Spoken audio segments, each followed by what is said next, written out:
workshop, and quorum is confirmed. We'll go ahead and have our Pledge of Allegiance led by Pastor Jamie Bryant from Poetry United Methodist Church. He's here, so we'll rise.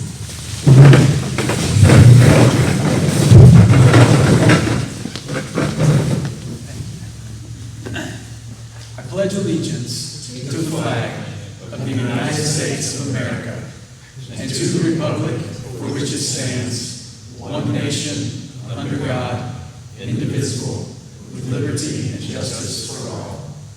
Friends, would you join me in prayer? Heavenly Father, we come before you this evening, one nation under God. You are a God that unifies us through any difference that may stand between us. You are a God that distinguishes grace amongst us all. And Father, we appreciate that. And tonight we embrace that. Father, help us to meet this evening in a spirit of unity, in your spirit. Father, be with each and every one of us as we drive home this evening to be with our families. Bring us back to our next meeting safely as well. We ask all this in your Son's holy name. Amen. Amen. Thank you, Pastor.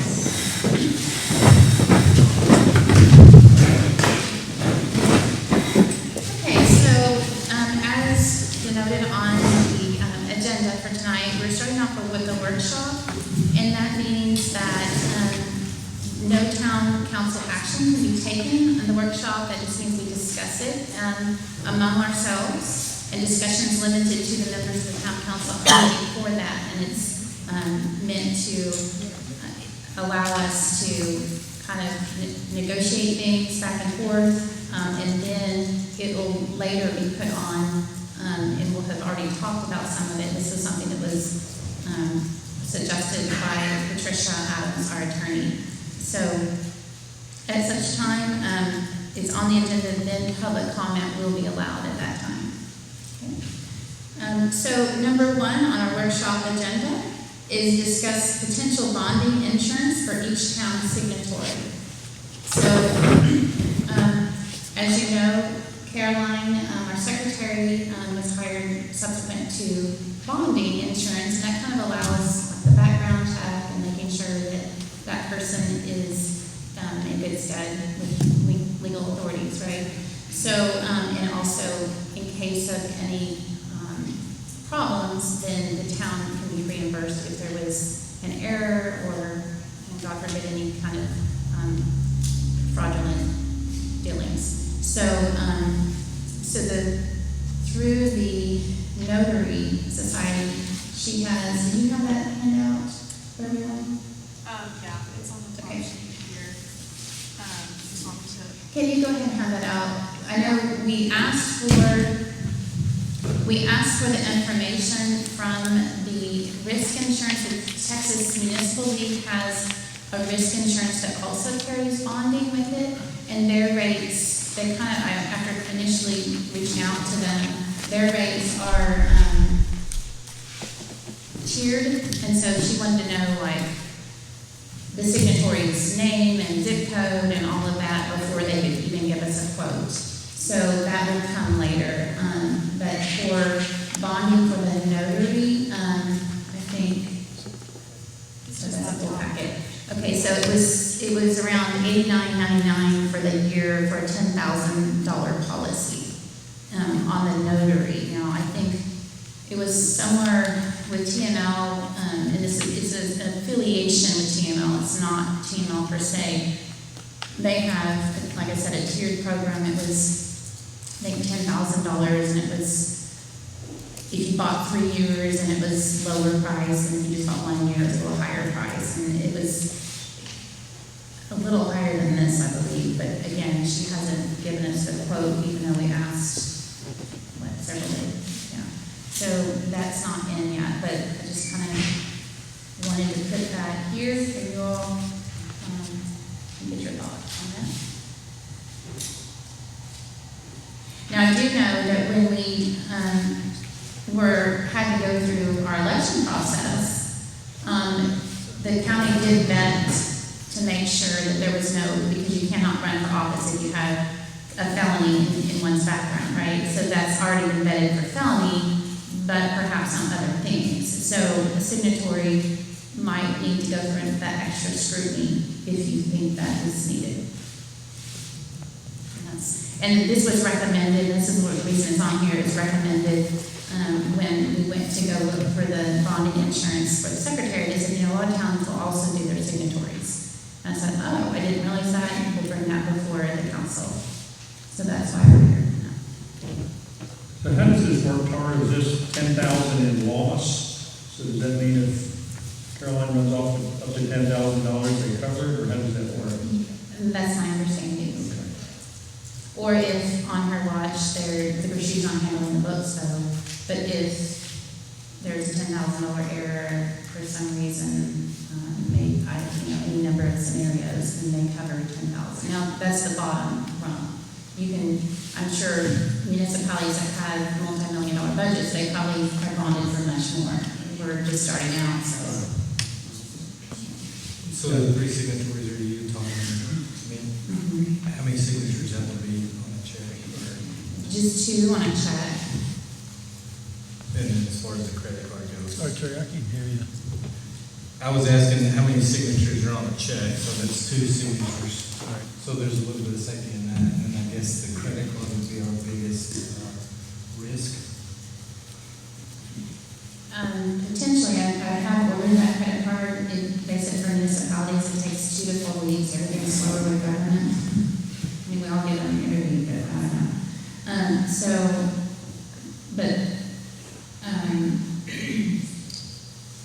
A little off topic, but you're asking about how we ensure that our finances are kept secure, and this is part of that. We're part of treasury management with A&B, and so Tom and I went through training since as Mayor Pro Tem. He signs most of the checks. He's able to come by, when we need that, and then if he were out of time, of course, then we would be able to do that. But we went through the hour-and-a-half training or something with the A&B for the treasury management, and it's a fraud prevention program, and it's very good from what I can tell. So every check, every ACH debit that's written, it has to be approved. So I'll get a notification, Tom will get the notification, and he has to go online and approve that transaction, or they will not pay it.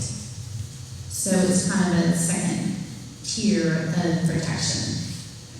It's a little bit of a headache, honestly, but I think it's a really good protection.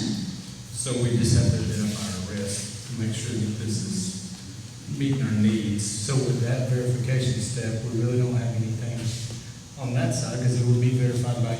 With this program, I've never used this before, and it's new for them, and they're really happy with it, and I can see why.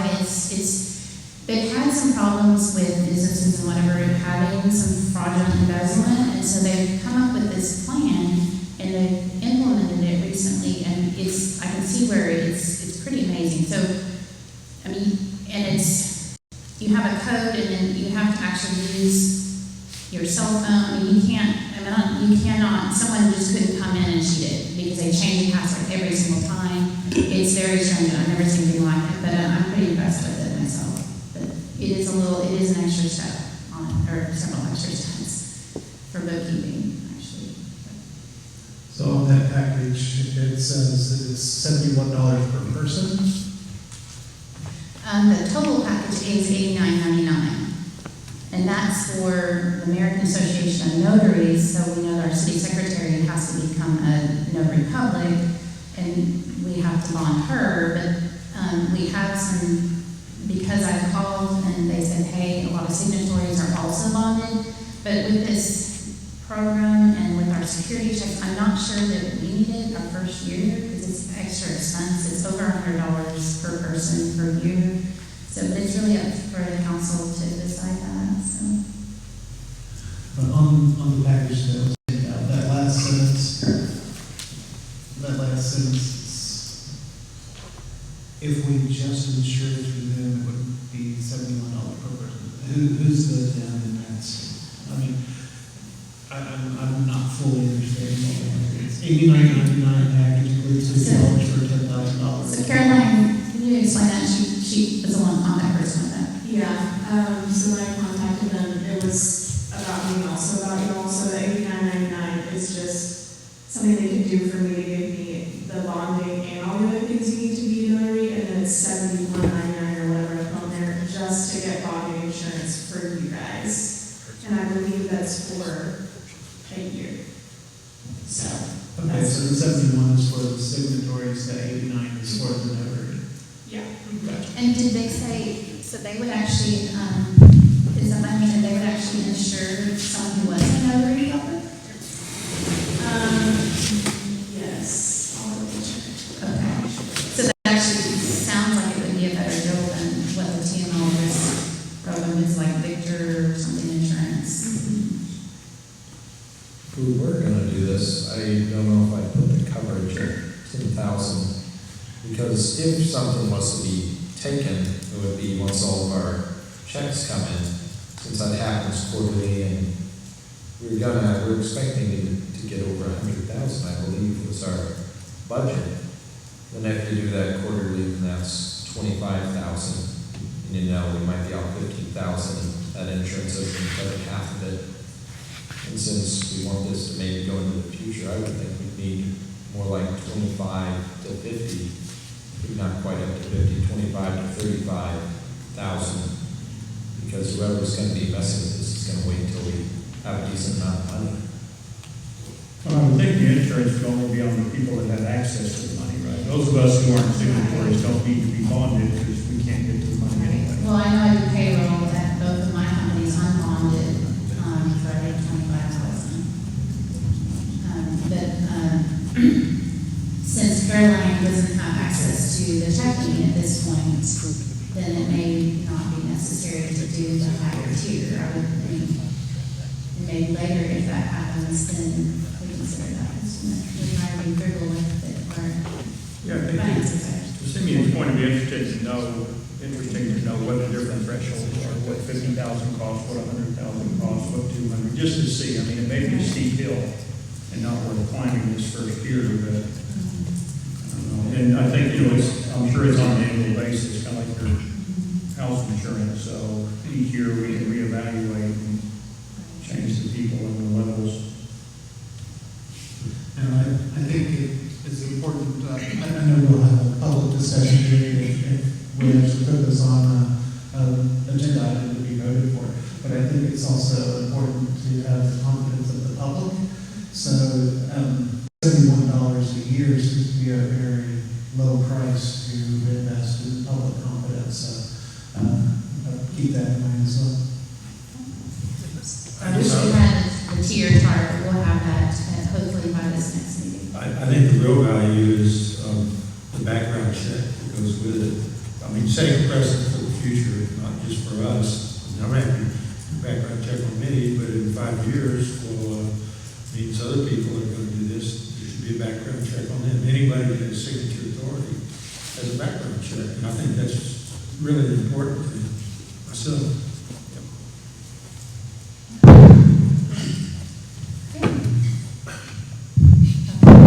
All right, so if we're talking about on that for tonight, let's go to number 2. Discuss meeting dates, regular, special, and emergency. And so tonight is a special town council meeting, primarily because we had to canvass the election. Unfortunately, the deadline, there's so many deadlines, but the deadline to canvass the election didn't fall on the first Tuesday of the month and didn't fall on the third Tuesday, and it fell somewhere in between, so we had to have another meeting. Thankful to this church that's allowed us, been so good to us that we've been able to meet here, so, but I think Terry could ask for this one, so.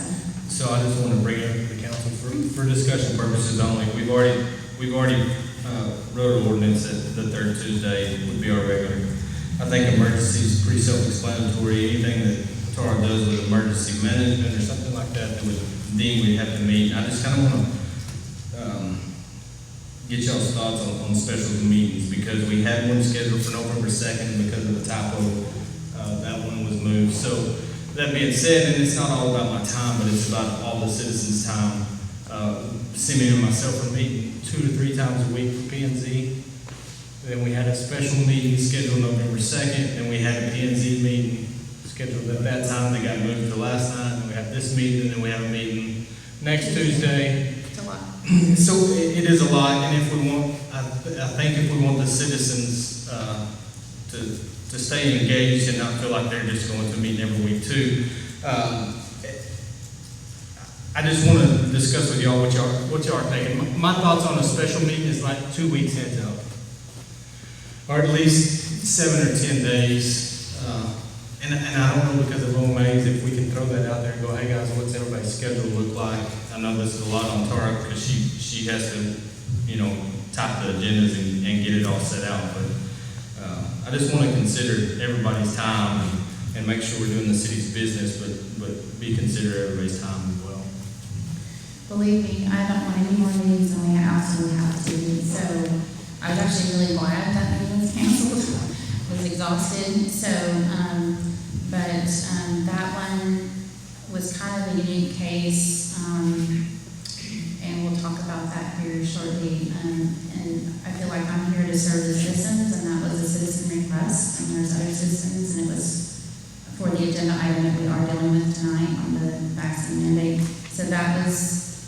There was a time frame that was very important to the citizens, so I was like, you know what, we're here to serve, and so even though it's not convenient at all, and then the whole, I know Catherine was wanting to plan a P&Z meeting, and I said, hey, get ready to do the newsletters, and go in the newsletter, if you want to have a P&Z, we're going to have a short little meeting on the 5th, or excuse me, November 2nd, and she said, yeah, we'll do it. And then we couldn't get all the legal things in order. So I apologize. That was not, we've had like 12 meetings and it's been a lot. It's just been a lot. I recognize that. And nobody wants fewer meetings more than I do because it's a lot of work. But I understand that, and now I know we have to be careful with OMA. We have to, communicate. So, and on that one, I just did not communicate well, so I apologize for that. Now, as far as the regular and emergency, I think we have those covered as well. Another aspect of the special, though, is like when I got this agenda for this special meeting tonight, I was like, I thought we were going to meet for one particular reason and then the carryover from last week. And then we have a workshop and several other items. I can explain them. Okay, well, I'll be interested in hearing that in a minute. But I wanted to make sure that when we have a special meeting, that it is for a particular purpose, and that is what's covered in the for OMA purposes. It's not just to keep our butts out of the sling. It's so that we can make sure that everybody is able to engage. And I think if we have so many meetings, it becomes difficult for people to engage properly. So I understand a lot of the situations that happened this month, and I understand that you don't want these extra meetings any more than the rest of us. I just think it's important for us to keep in mind the reason that we're up here is for these guys, and if they can't show up, then, or if they feel like we're overwhelming them with meetings, then it detracts from what we do. At the end of October, I thought, maybe November we can only have one meeting, but that didn't happen. So, because we have the mandate, the state law, election law, we had to get the canvas done tonight. And then let me explain a little bit when I talked with Patricia. I was asking this Councilmember Jackie, saying, hey, we haven't had a bill from Patricia. And so I said, hey, Patricia, we haven't had a bill from you. And she said, yeah, you can afford me. And she said, you've been so nice and you worked so hard in your new town. I'm going to just write up all through October, end of October. And I'm like, wow, blown away. That's an amazing gift. I'm so grateful. So she said, but she said, let's figure out from November on how we, get within the budget. I'm like, that's a good plan. So we brainstormed. I pulled over. In fact, my husband was worried about me. I pulled over and was talking with her. This was after our last meeting, and I had people stopping. Are you okay? I was talking to her lawyer. She was driving home. Since lawyers charge you for their drive time too. do, apparently, typically. So I'm like, okay, we're paying for this, it's never thought, and so I'm gonna get on my own. So anyway, we talked for probably an hour, but she just trying to get an idea of lots of different things, because oftentimes we don't have a chance to talk. But she said that, you know, what you can do is you can do a workshop at your special meeting. The council can talk it over, and then when I come, you're not adding up the talk, just talking among yourselves. So you kind of get it talked through, and then when I come or I'm available, then you guys kind of know what you're thinking about the citizens, but they're good, you've already talked it through, and it saves money, legal costs. I'm like, okay, and then the second thing we talked, but now we have Caroline, who was a university level English teacher. We can actually have Emily, who is the junior attorney, do the legal, but not all the formatting and grammar and all that she's been having to do for the paralegals. So we can have them just stick to the pure legal, and then Caroline can just do all the formatting. It takes time because you want it to look professional, right? You don't want it to look unprofessional, but she can do all that now, and that's a huge savings. So as far as, but that's one thing we kind of need to talk about is, and I would love to get it down to one per month, but I'm learning that there's so many deadlines that's like the one we have about canvassing election. So love to get it. That is a goal, but we are here to serve people. So how do we?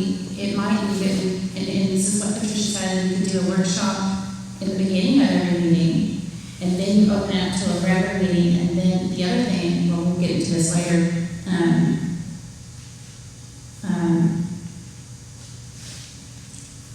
Actually, this is the time to talk to her about it, but she said we can, I think we have it on the agenda item here later about allowing her to do it by video conference, so that's later. So it's just food for thought for you all to think about is we're trying to minimize the legal cost, and we want to be good stewards of the town's money, and so let's work smarter. And you know, we want all the council members to be able to put their words in, but it takes time, and so we don't want to pay the attorney to sit and listen to every little thing. Is what she, you know, to minimize that. So my thought was on that, to follow what you're saying about we're learning, and I'm glad we're learning, but as we learn that votes have to be canvassed by a certain date after the election, and as we learn these other things, let's let that dictate our calendar in the future and say, okay, well, we're going to have a November 2nd election. It's going to have to be canvassed by the 15th. We're going to cancel our regular meeting, and we're going to have a meeting on that. We could, and actually Craig Roswell, the mayor of Union Valley, he goes, when we were talking about secretaries, he's like, if I could just get a master list of all the deadlines, it's just amazing, the deadlines. I'm like, I get you, I understand. Because he's saying he's still challenged with that. He wants that list. And he still doesn't have it. And I'm like, well, I'm newer than you. So. Well, it's not the point of the item, but I do like the idea of having a workshop at the front of each regular meeting, because again, we're not free because of the laws that we're governed by to just have conversation around the feed store about these things. We have to be in front of the public. So I think it's a great idea to just build a workshop into the front of every or nearly every meeting, so we have some time to talk, you know, so that we can discuss things. People can listen. They can't weigh in, but they can listen, and that way when we go to the vote, we've had a good discussion. Because otherwise, I know I feel sometimes like I come in and I just really haven't had a chance to talk to anybody about it because I can't. And it's difficult because I know we all have opinions and we want to hear each other's voices, so I like that part. The other, I think, to Brian and Terry's point, we just need to make sure that special meetings are special. They don't become just another monthly meeting kind of a thing. But, you know, I think Well, we had to cover a lot. You know, we're setting up shop. You know, we get a bank account, we get a hire secretary. We've got so many things we've had to cover in the front end. So I've seen the light at the end of the tunnel. We started out with 19 agenda items in the first meeting, and so we're getting down. down to like, so for this, you know, we have like 4. So it's becoming more succinct, and we're getting there. Well, and I think too, for people that have day jobs, you know, a week or so's notice is not too much, right? Because they need, if you're retired, it doesn't matter, you show up anytime, but most people have jobs and can't just show up at the. Ask Colin, he has a very busy social life. But, we are starting to see the light at the end of the tunnel. I just want to make sure it's not an oncoming train. And so, you know, when we have a special meeting, I'd like it to remain, as Mike was just saying, to the point of that meeting. Like, these items, the workshop items, I like the idea of having a workshop, but there's nothing pressing about these items. I could see that they could have waited until the next meeting. That's a good point. I like the regular meetings, but maybe a couple of these could have been put off till the next, but like you said tonight, I think having this workshop is a good way to open it up. And we're going to discuss items anyway, so you know, everybody will still get that input, we'll get to hear what the people say about it as well. It just gives us an opportunity to kind of discuss more openly right off the bat. And of course, you did request this item, so I assumed you wanted the next one, but we can certainly, yeah, that's a great goal to have it at a regular meeting. So if you know, that's something to consider, that we have a regular meeting and have a workshop in front of everything. And we've had a citizen ask for that too. 2 citizens have said, in addition to the attorney, saying, you know, we really probably should do a workshop ahead. Okay, so do you have anything else? Or number 3, discuss public and council notifications. So that was mine too. And the question here, as much time as we spend on trash, I got a lot of texts and phone calls after the letter that was sent out to the vendors. And you and Tom had signed the letter and set the time frames and all that. And you are charged with putting out publications to the citizens.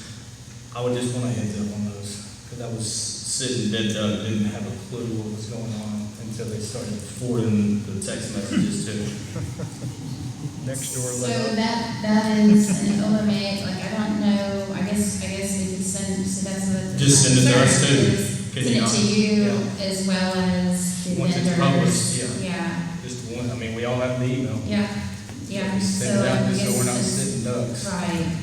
So I know Tom had it, and he looked at it, and of course the attorney approved it, so the attorney was aware and didn't have a problem. But Yeah, I don't have a problem. hindsight's 2020 though too, I mean, didn't expect a company to pull out like they did either, so. I mean, it's okay to send us that email though, right? I don't believe so. I mean, if it's going to the vendors, it's If you can published. send it to the public, you can send it to us. I mean, Sent to the vendors, so, okay, noted. Noted. Now, we might get to gripe because you're sending too many emails, but then we'll address that later. And just to kind of put this out there, and I'm not prepared to find a thing for it, but I've been looking into a forum that we can do that's off of our website.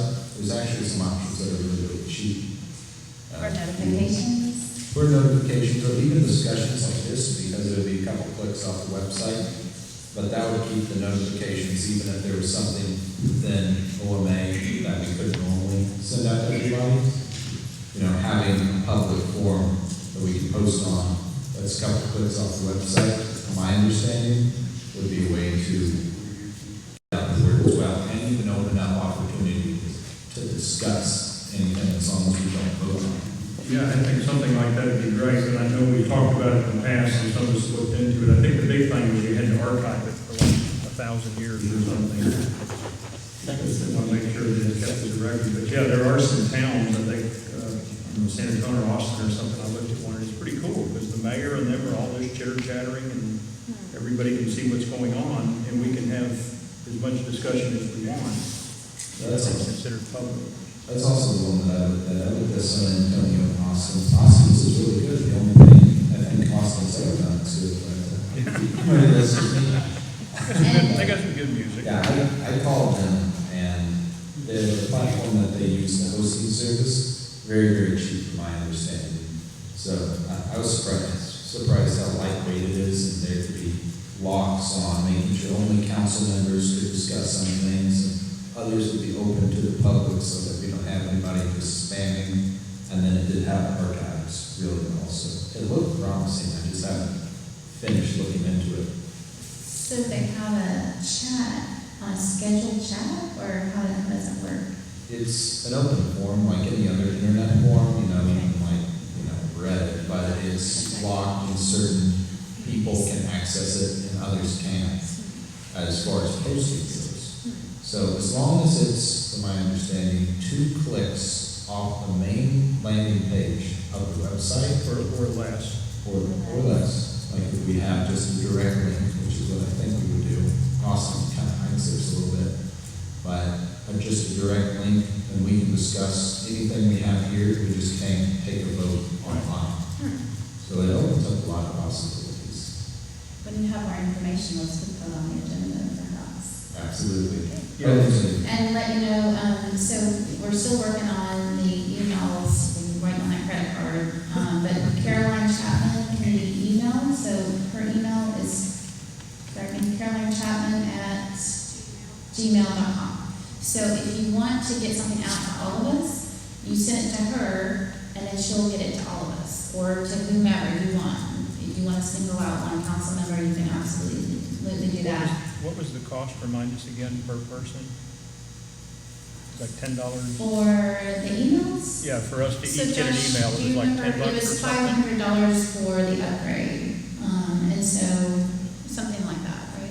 It's less than $15 per person. We're still waiting for the credit card in order to get that going. No, that's okay, I'd be willing to fund, just to get us started, but we have to pay $500 and then $15, or It's just $500 $15? for all 7 of you. For the year? And that breaks down to something? Whatever. Okay. Can you do it singly, or you have No. to do it for, so you have to do the $500? Yeah, I don't know. But actually, with this treasury management, it might be that we just go ahead and do it with the debit, because it's actually I feel like it's very safe, but that would be another.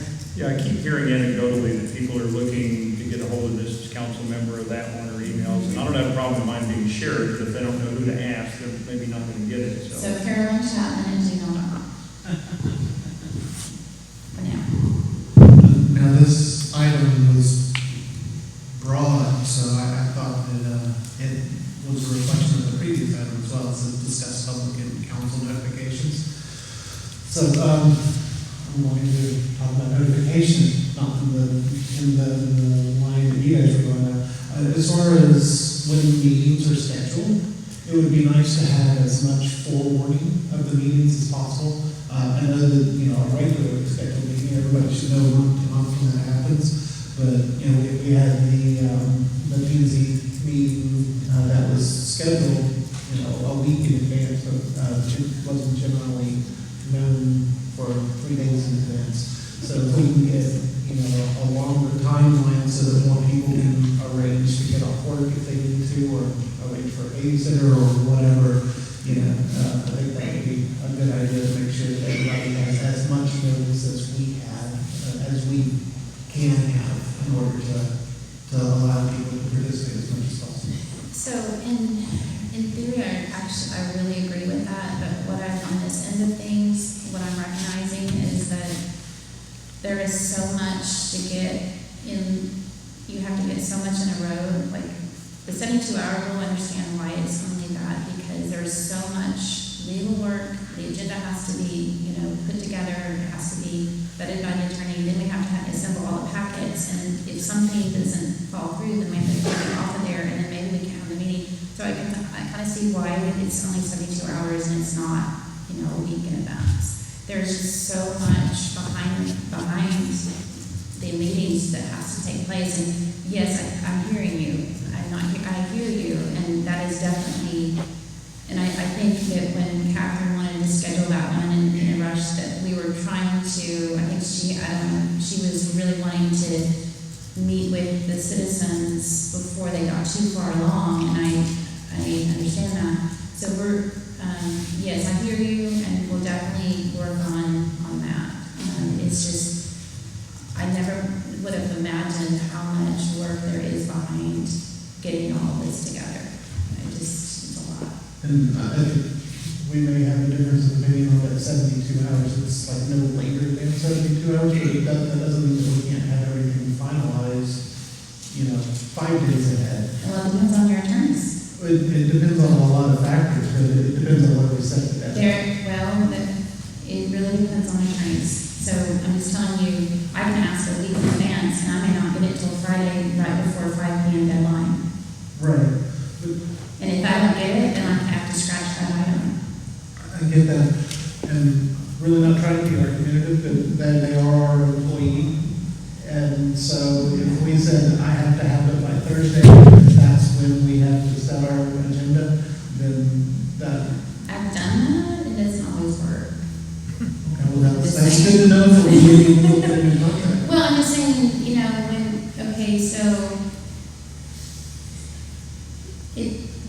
they have numerous meetings every night. And so if they understand the 72-hour rule better than anybody.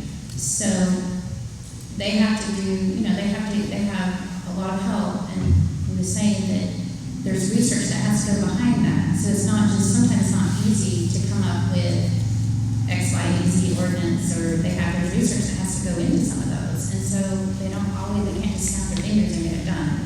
In a perfect world, absolutely, that would be awesome.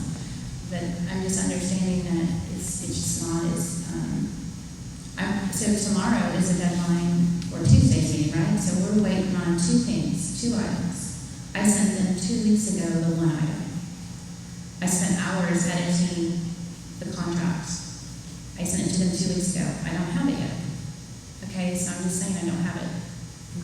So And basically, just as much notice as I possible. would love to, Okay. yes. And then my final thing as far as notifications go is, again, very broad topic. On the website, it would be great if people could subscribe to the page so that they're notified when there's a change on the page. That way, when we're announcing a new event or that kind of thing, it'd be great if they could just automatically get pushed. So we would have to have emails for that, is that right? Or how do we do that, phone numbers?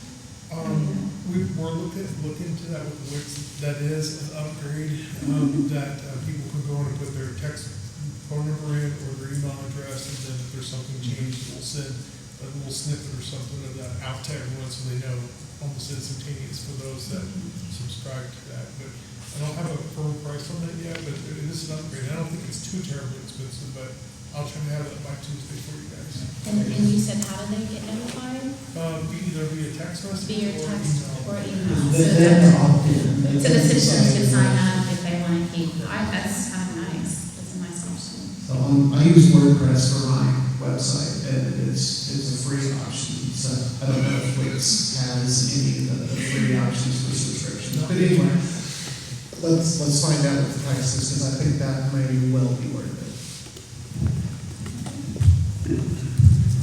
So are we good with number 3? Okay. Number 4, discuss staggering terms for council members, volunteers to step down, drawing lots, or putting a measure on ballot to extend terms.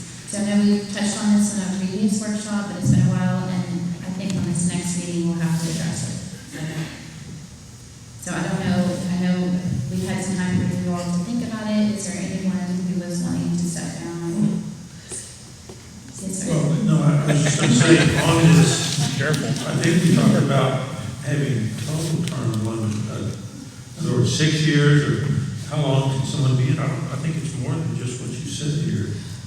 Well, we would have to get something on the ballot for May if we were going to extend the terms, I believe, if we're even allowed to do that. But I thought we'd go ahead and just talk about that, because some towns will extend so they don't have to have an election every, Well, and I think the second thing is, I thought I remember, we were all going to agree, we're just going to draw black beans, white beans. Okay, it's been a month or so. I just wanted to make sure that was still the case, because I don't want to set that up and then someone says, oh, I wanted to, okay.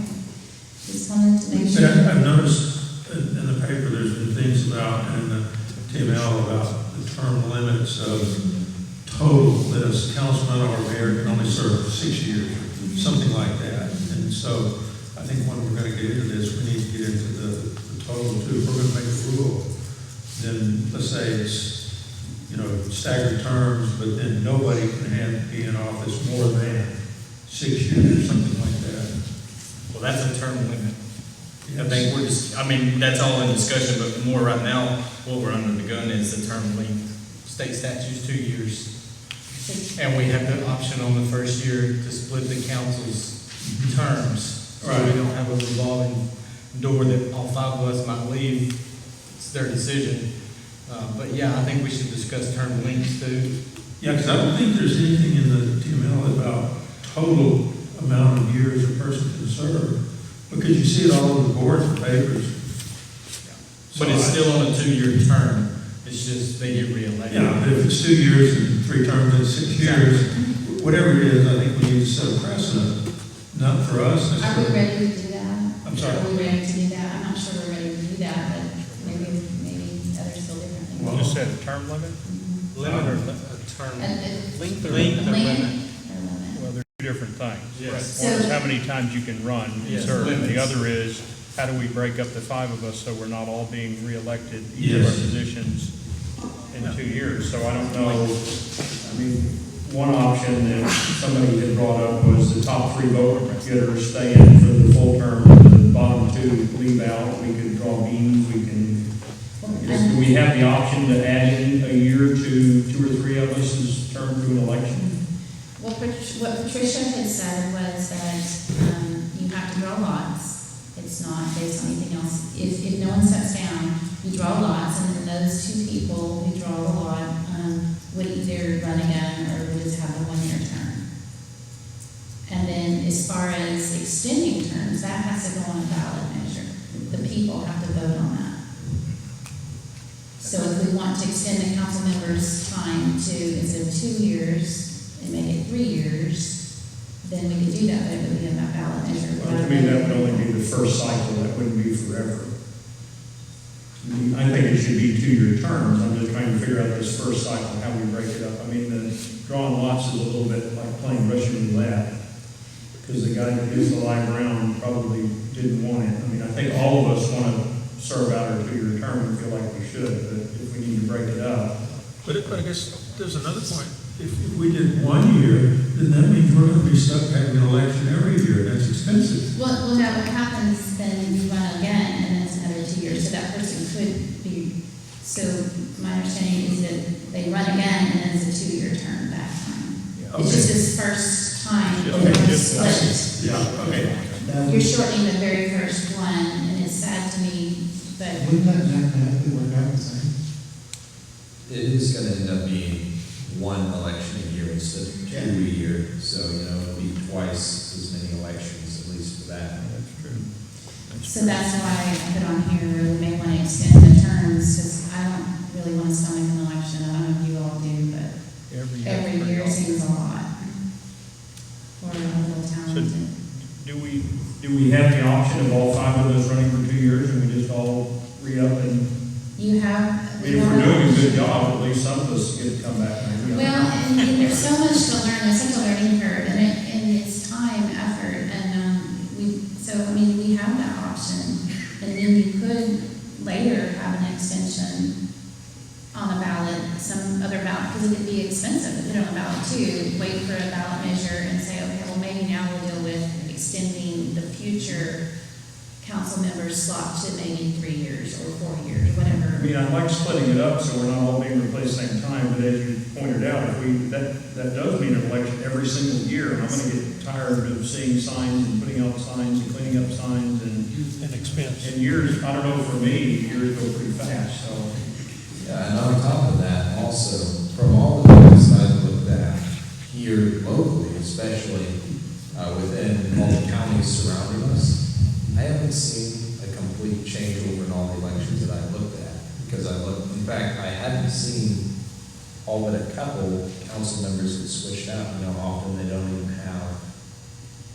Running. Yeah. Uncontested. So I do like the idea, but it has so many drawbacks. Yeah, having to do it all the time. We're having to stare at those ugly signs every month, and I just don't see it as a real threat based off of our neighbors.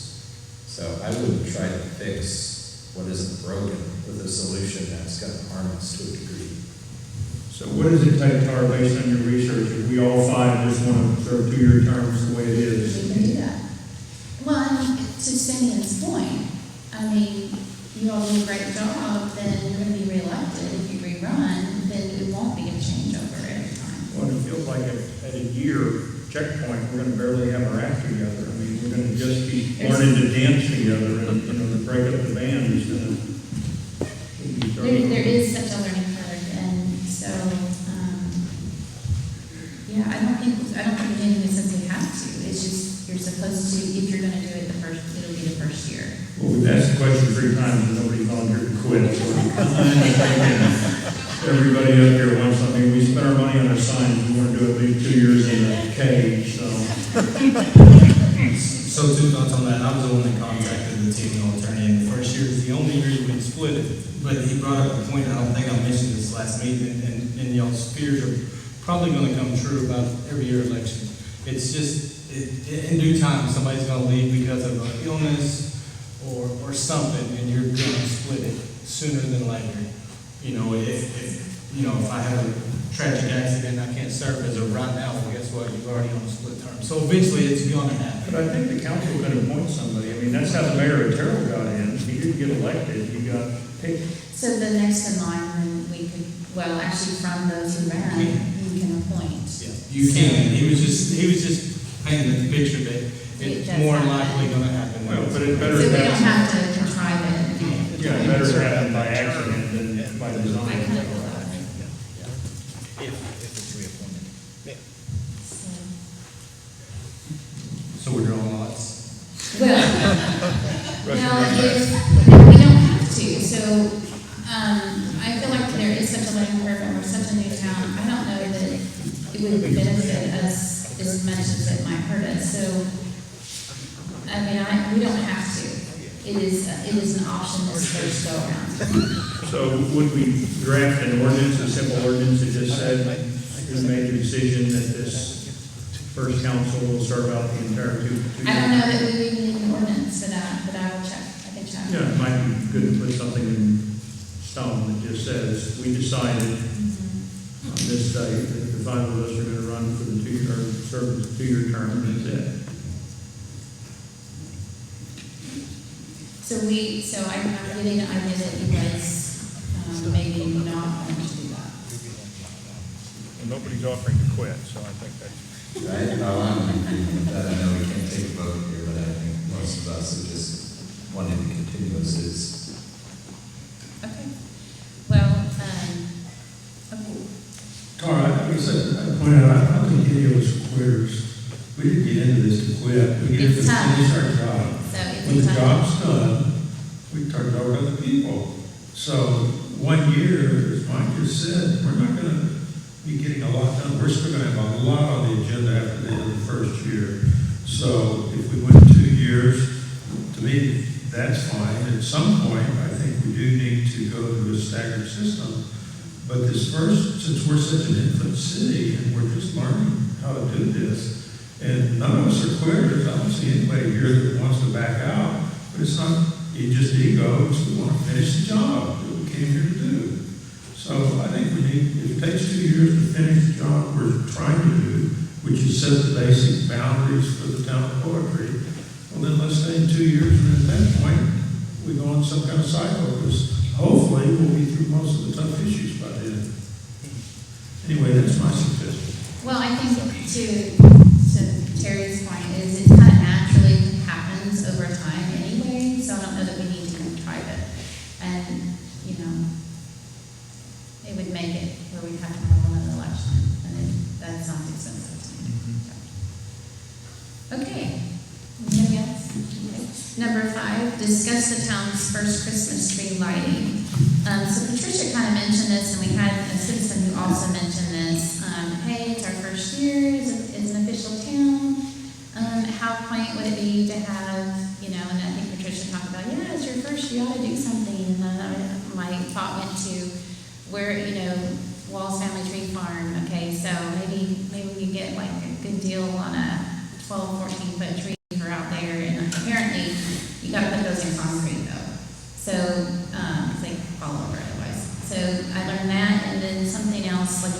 sure that,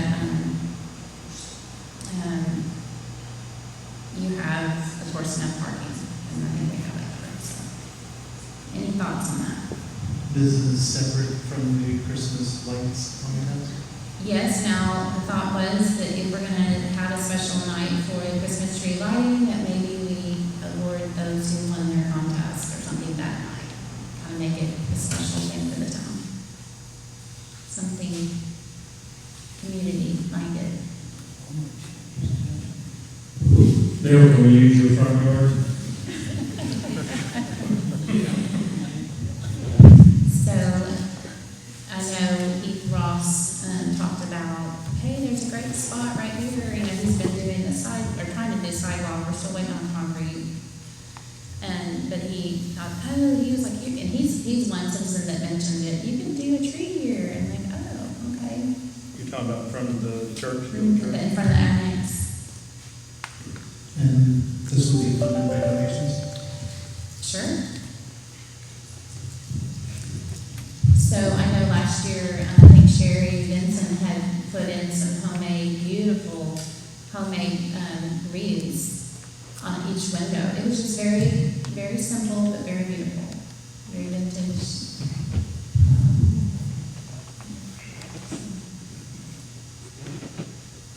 So anybody clean out your attic and it has some extra lights. Apparently the one at Costco is 12 foot tall and it had like, golly, 20,000 lights on it.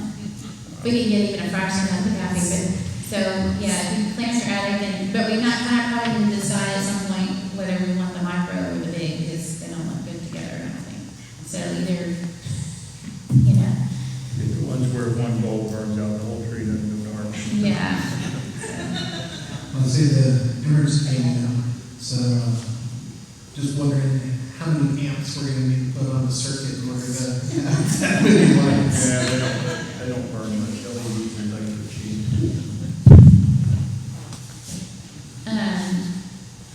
So we can, are you guys okay with that, or maybe we can make an actual tree vote on that, and just be thinking about it, and, you know, if you know someone who has a really nice 12, 14-foot tree, then, you know. I mean, I think to Brian's point, the point he was making, I'd like to see it funded by the citizens as opposed to the city this first year. I mean, we're still trying to do potholes and other things, so every little $20 bill matters. Well, and a lot of folks, you're not using these certain lights every year. Yeah, it's not a lot. Yeah, so, I mean, someone might even have a beautiful tree in their, you know, backfield that would qualify. So. Okay, so that's all 5 workshop items. So now we will have City Secretary Caroline Chapman do an official roll call to confirm the quorum as we enter into our special town council meeting. Yes. Okay, Councilmember Tom Anderson. Here. Councilmember Mike Jack. Here. Councilmember Cindy White. Here. Mayor Tara Singletich. Here. Councilmember Terry Fowler. Here. And Councilmember Brian Benson. Here. Okay, quorum is officially confirmed.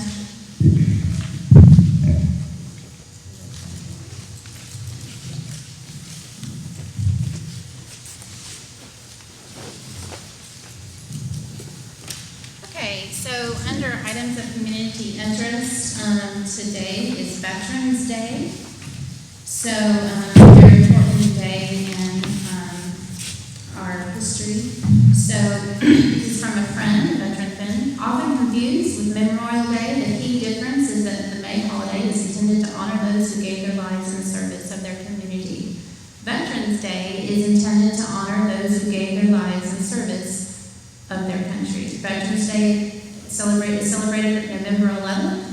Today to express gratitude to America's service members past and present who have served in both war and in peace. Originally called Armistice Day, the holiday was initially intended to commemorate the end of World War I. The war officially ended on June 28, 1919, when the Treaty of Versailles was signed, but fighting ended months prior when the Allied forces and Germany enacted an armistice on the 11th hour of the 11th day of the 11th month. Since the fighting ended on November 11th, 1918, President Woodrow Wilson was the first to proclaim the holiday with both gratitude and victory. We would now like to ask those who have served in the U.S. Army to stand and remain standing. Those in the U.S. Air Force, please stand and remain standing. Coast Guard, Marine Corps, Navy, National Guard, and it's 2019, the Space Force. We honor you and thank you for your service. Now, I would like to honor our local poetry Gold Star parents who are here. David and Debbie Emmer, and Judge David and wife Ann McNabb.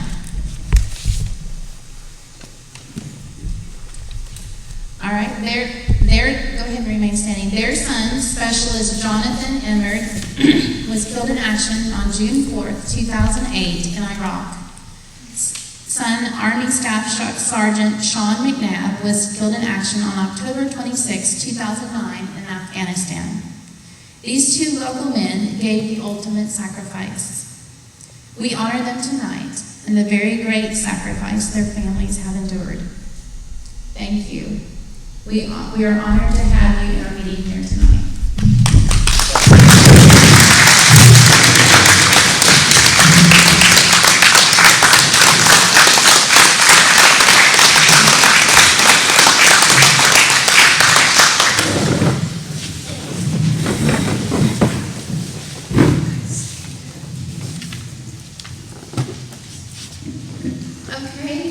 First off is our report from Planning and Zoning. Catherine, you want to give a quick report?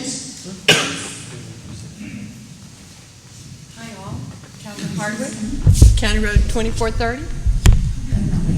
We had a great meeting. We had a great meeting last night. Lots of you were there. We really appreciate your input, your time to come out and talk to us. It was just what we needed, and it kind of recharges our focus on what we need to do to move forward. And we just really appreciate the public. And Simeon and Terry also serving double duty with us. We really appreciate it. We're just going to keep working forward on our base map and our comprehensive plan. And please, please, please, anyone that needs to get a word to us, poetryplanning@gmail.com. And I'm really bad on social media, so really the best way to get a hold of me is email. But we want to hear it, and so pass it around. Tell everybody. I appreciate that. Catherine, for those who weren't there last night and haven't checked in, I had a couple of phone calls of people panicked thinking that we were going to be zoning poetry at this meeting. I'm not sure how they got started, but can you just tell us, for those of us who weren't at the meeting, aren't in the committee, just kind of what the initial objectives of the P&Z committee are, what we're trying to do in the P&Z committee? The P&Z committee is charged with looking at the feasibility of putting together a comprehensive plan so that we define where we want to see our town grow. But the very first part that we have to do is define what we have. So it's residential, it's agricultural, we've got a few businesses scattered around, we've got a little bit of industry. We want to document all of that so that we have, this is where we are. What we're hearing the loudest is that poetry wants to stay poetry. So what does that look like? And we have to start with what do we have, and then we have to be aware of the pressures that are coming from us, to us externally, to change this. And so right now where we are is documenting what we have. Nothing's going to move quickly. It's, as we've all learned in here, it's by committee, so it's going to take a little while. We will not move forward on anything without engaging the public. We're very, very determined to stay transparent and open to the public. And by law, in order to get this passed through the city council, there's going to have to be 3 weeks period of notification. And I love the idea of stream of consciousness dialogue text message thing on the website. That would really help. Well, and so when you say to get something passed, you're talking about just the initial documentation, the as-built, as Yes. it were, of what we are. Because one of the things I learned from Tom, the other reason for doing this, when he shares on his experiences in Sunnyvale, was if somebody comes in and wants to do something in poetry, and we say, you can't do that, the judge is going to say, well, what do you have documented that shows that that violates your city's vision or your city's master plan, right? So we need to put something in stone that if we end up in a court case with D.R. Horton or somebody, we can say, well, no, actually, those kinds of housing go over in that corner somewhere, or don't go anywhere. Don't go anywhere. Right, so I think it's not, I think there's some concern by some people that we're gonna come in and start rezoning and changing and all of that. I would say the most important message to get out there is if you live in poetry today, what you have, you are grandfathered. We're not going to come in and tell you that you have to haul off those cars on the back end of your lot or whatever. That's not what this is about. This is really about protecting what we have right now. And it's going to be up to the public, it's going to be up to the citizens of poetry if they want to change it. So if they want to have an industrial area, let me know so I can get my house on the market. But basically, we're still at that stage where we're documenting what we have. We're not going to move quickly. We're not going to move in behind closed doors. There's a monumental amount of reading and information to take in, government statutes that we have to abide by, and we're still at that stage. So if they have any concerns, please have them reach out to me. I'm busy, but I'm checking that email all the time with the hope that one more new citizen is going to reach out and say, hey, this is what's going on in my world. And I think the grandfather in part is really important to get across. We're not going to come in and say, I'm sorry, you can't have a mobile home there, you're going to have to tear it down and build a real house. We're not going to do that. That's just not. Well, and I know for me it would be ag exemptions, right? Because that's one of the reasons I didn't like Terrell coming in, is I don't want anybody infringing on my ag exemption. We are so focused on keeping it agricultural. And not only do we not want you to lose your ag exemption, if we could find a way to make it bigger, we would. If we could find a way to say, oh, you only have 5 acres, but you're raising X, Y, and Z, then, but we can't do that. Right. We have to go, the county's ag exemptions trump anything we do. Yeah. It's always going to be there. And their rule of the county that you live in is going to give you your ag exemption. But we're looking for ideas and suggestions on ways to encourage people to keep larger blocks of land in agriculture. So if you have any thoughts, let us know. We are open to all sorts of pieces of information coming at us. We're fine with that. Well, as one of the local hobby farmers, I think the only way to do that is to win the lottery. Because I know for me, I'm spending my savings down pretty rapidly in cattle and hay, so nobody's spending. Heritage chickens, so yeah. So, I'm sorry. I heard the grandfather information last night as well. And you said something I'm concerned about is that the committee does not have the power to say that it's going to be grandfathered. I truly hope and pray that what we have now is grandfathered and moves forward, but it's going to be a vote of the council that determines that. So I encourage every citizen to make their voice heard so that we know exactly what the citizens want. I don't want somebody operating under the assumption that they are going to be grandfathered and therefore they don't say anything. That's why they need to reach out. Every situation is individual, and everything's going to have to come to the council. What we're trying to do is not take up a ton of your time. We're doing the homework. We'll bring the plan to you. But first, we're gonna put it in front of the citizens, and they're gonna have the opportunity to chew that and spit it back out. It's poetryplanning@gmail.com. Poetryplanning@gmail.com. Thank you. All right, Kevin, I'm so appreciative of all your effort. Thank you so much.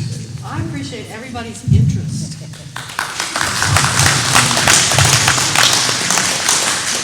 Okay, Kevin, can you give a quick road report? Sure.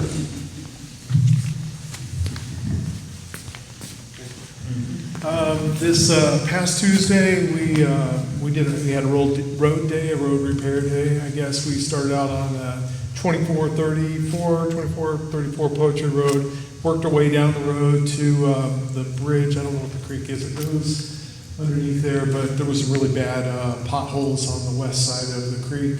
We patched those, hit a bunch of more holes along that road, meandered up to 2440, then to 2452, worked our way to 2458, and then, or 2460, it was 2468 and then to 2458, which is, Poetry Road. We started out on White Hollow Head Road, we ended up on Poetry Road. By the way, if anyone ever hasn't traveled the 2440 all the way, that is a beautiful drive. I mean, it is the scenic view of Poetry. It was really, really nice drive. When we got on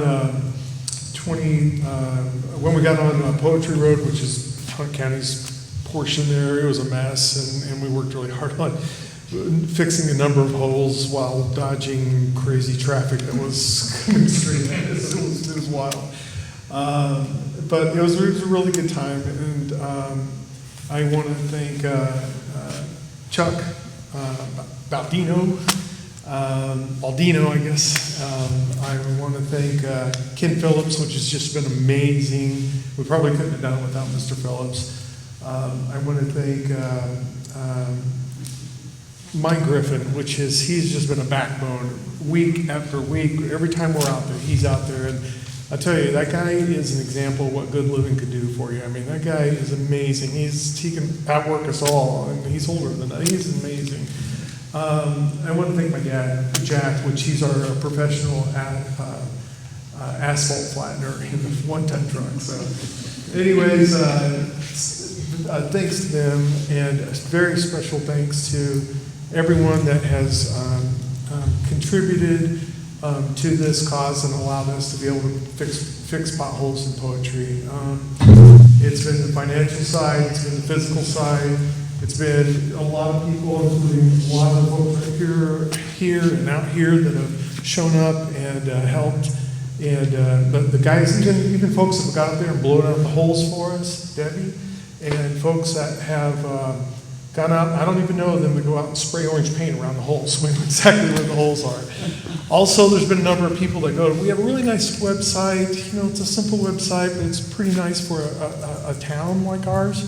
It allows you to go into poetrytexas.org on the road section, and you can list the area where the potholes are. There's a little questionnaire, how many potholes, the size of the potholes, and it allows you to put those on there. And what's really nice about it, you submit the potholes and the location, and then when we have a pothole day, the person who manages the website for us goes out and puts a pin on the map and then sends it to our phones, and we just we just open the pin and bam, the map's going right to the potholes. So that's really nice. And then we go back and actually do a follow-up on the potholes that we've covered, so that you as a citizen get to see that we did something. We covered a little over 4 miles on Tuesday, and about 130 holes. And again, we thank you for supporting us and working on the town's roads. We really appreciate it. Okay, thank you, Kevin.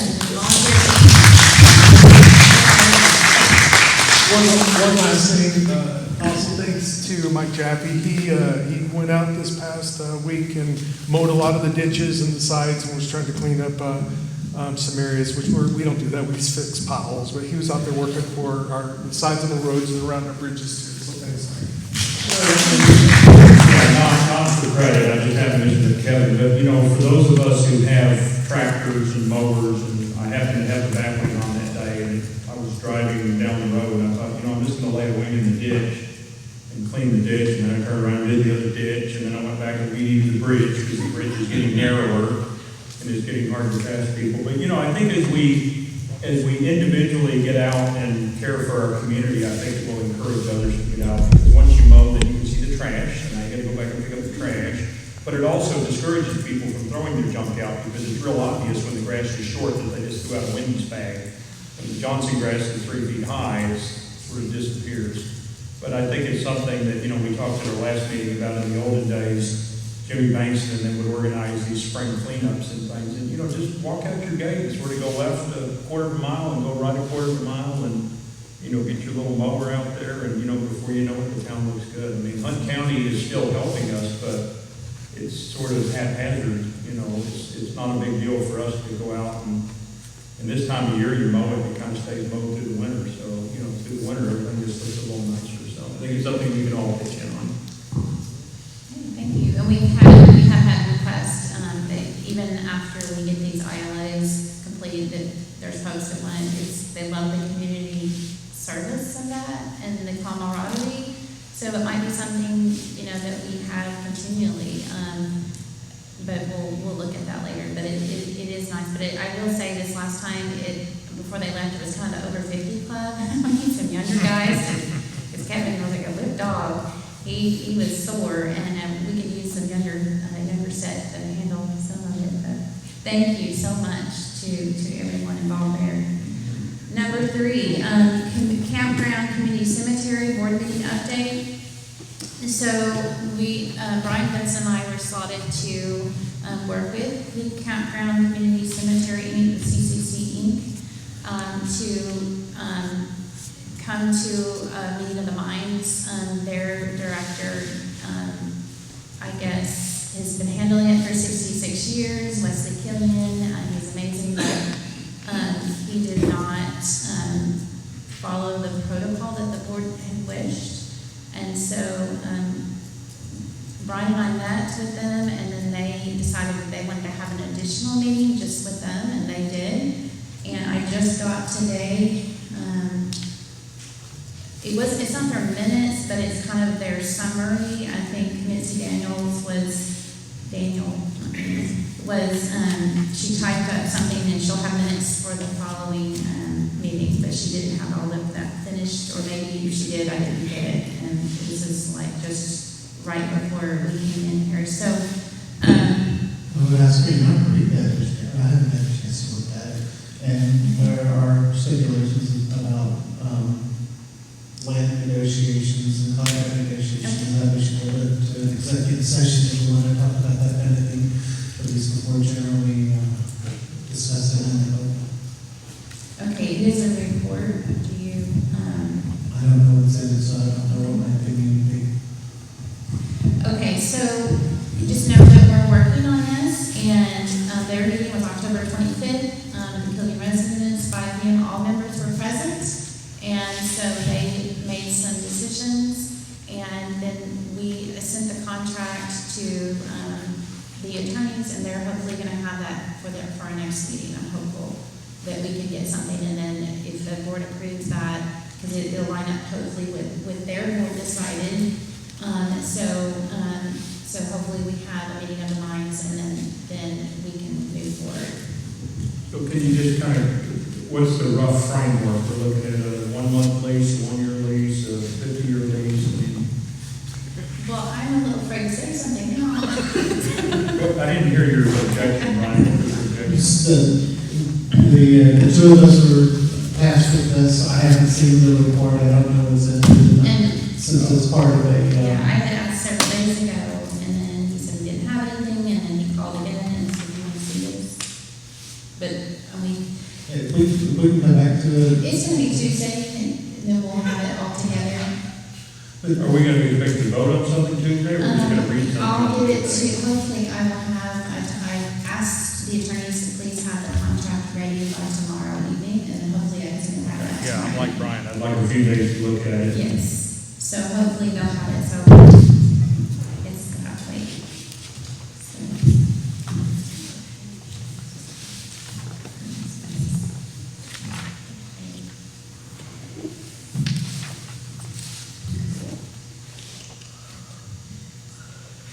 Okay, so we have on H, the consent agenda, approval of minutes from October 19th, 2021 regular town council meeting. There was a page, at the very bottom, a page problem, but I think then other than that, it was, I didn't see anything else. Do we have, What's the problem?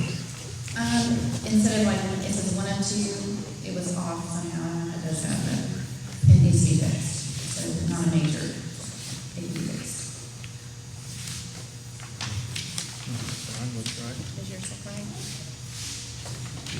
Yeah, mine looks right, one Now, through six. I may have fixed that, Caroline, and you didn't realize that, because when you send it back to me, I go through and spend a good time on it, and so I know you were looking at, so it may, mine is, I'm looking at that now, and it does look fine, so. Okay, so all those in favor of accepting the minutes? Raise your hand. And that passes unanimously, and minutes are approved as written. Yeah, I'm in favor of that.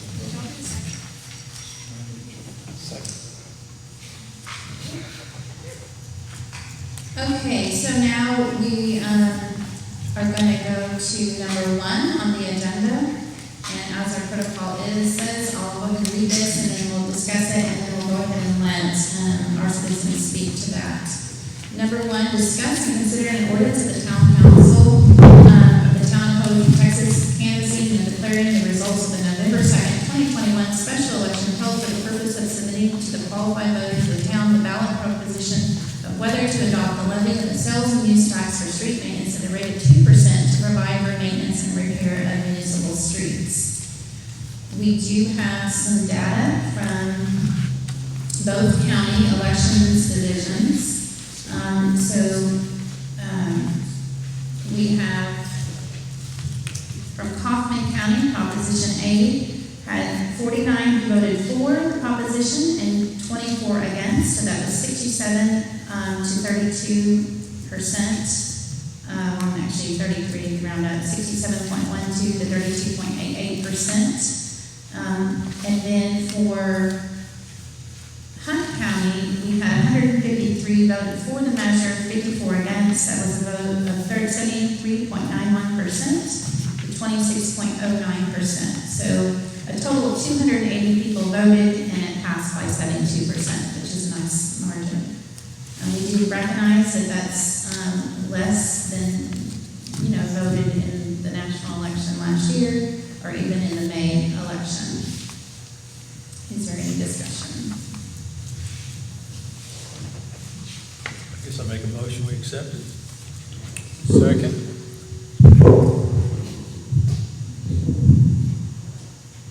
Actually, don't we have? Yeah, I have to fill this in. So we have a motion that's been seconded to approve, but before we do that, we have some citizens who need to speak. And according to our protocol, before we take the final vote, we allow them to speak. So Shelley Smith. Okay, Patrick Smith. Okay. All right. So we have on the table we have a motion, and it's been seconded by White that we approve this ordinance 2021-11-01 to declare the results of the November 2nd, 2021 special election held for the town of Poetry to allow the sales and use tax at the rate of 2% for maintenance and repair of municipal streets. All those in favor? And it is unanimous. For clarification, is the total votes moving, I mean, this is an overwhelming yes, but in the future, if Kaufman was 41% and then opposite in Hunt County, is it total votes cast? It's total votes. So on this ordinance, I have to put in the number of total votes, so that will go in here. It's 280 votes total. 2024. And then we'll fill that in our documents. That was for.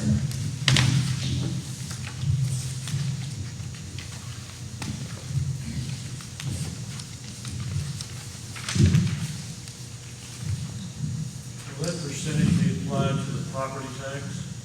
No. You're taking out of the property tax? It has nothing to do with property tax whatsoever. Sales tax, actually? Yeah, sales and use. Okay.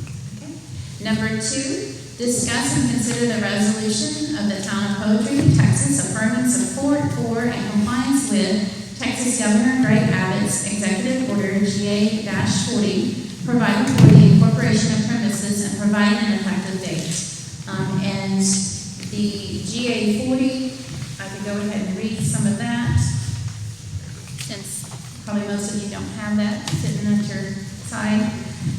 So the GA-40, so basically we're coming along the governor's mandate here, and it says Executive GA-40 relating to prohibiting vaccine mandates subject to legislative action. So he signed, this was by the Secretary of State, it was approved on October 11th of this year, and it has, I guess it's a couple pages here. I usually go online and read that, but I, Greg Abbott, Governor of Texas, issued a disaster proclamation on March 13, 2020, certifying under Section 418.014 of the Texas Government Code that the novel coronavirus, COVID-19, poses an imminent threat of disaster to all Texas counties, and whereas in each subsequent month, effective through today, I renewed the COVID disaster declaration for all Texas counties, and it goes on. And then he says, though, but now therefore, Greg Abbott, Governor of Texas, by virtue of the power and authority vested in me by the Constitution and the laws of the state of Texas, do hereby order the following on a statewide basis effective immediately. Number 1, no entity in Texas can compel receipt of a COVID-19 vaccine by any individual, including an employee or a consumer who objects to such vaccination for any reason of personal conscience based on religious belief or for medical reasons, including prior recovery from the COVID-19.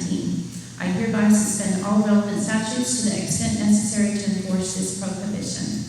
Number 2, the maximum fine allowed under Section 418.173 of the Texas Government Code and the state's emergency management plan shall apply to any failure to comply with this executive order. Confinement in jail is not an available penalty for violating this executive order. Number 3, this executive order shall supersede any conflicting order issued by local officials in response to the COVID-19 disaster. It goes on. So we have, do we have any discussion on this? Council? Can you just fill us in for us in the audience, Tara? I mean, this affects everything in the state of Texas, including poetry, of course. So and I do, in having looked at our little towns looking for trash ordinances, I did notice that they tend to pass little things like this, declaring parking spaces and flower beds, and we agree with this, and we agree with that. Is that what we're doing here?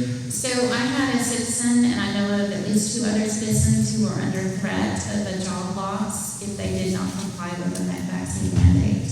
So the request was made so that if there was a local, they felt like if there was a local municipal restriction on that, there would be another layer of, hey, our municipality where I live is also against us. And kind of another layer to the whole scheme of things. So I feel very strongly that we as American citizens should have autonomy over our physical being, and that is one of our constitutional rights. I don't think that we should be forced to put any, especially not something into our bodies that is experimental in nature and has not even been on this planet for over a year.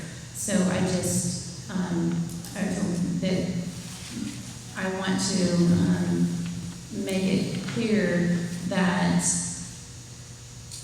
the government should not have the right to force that upon, especially for something that, for instance, I have all kinds of data, the VAERS summary. There have been 19,583 life-threatening events, 17,619 deaths from this vaccination.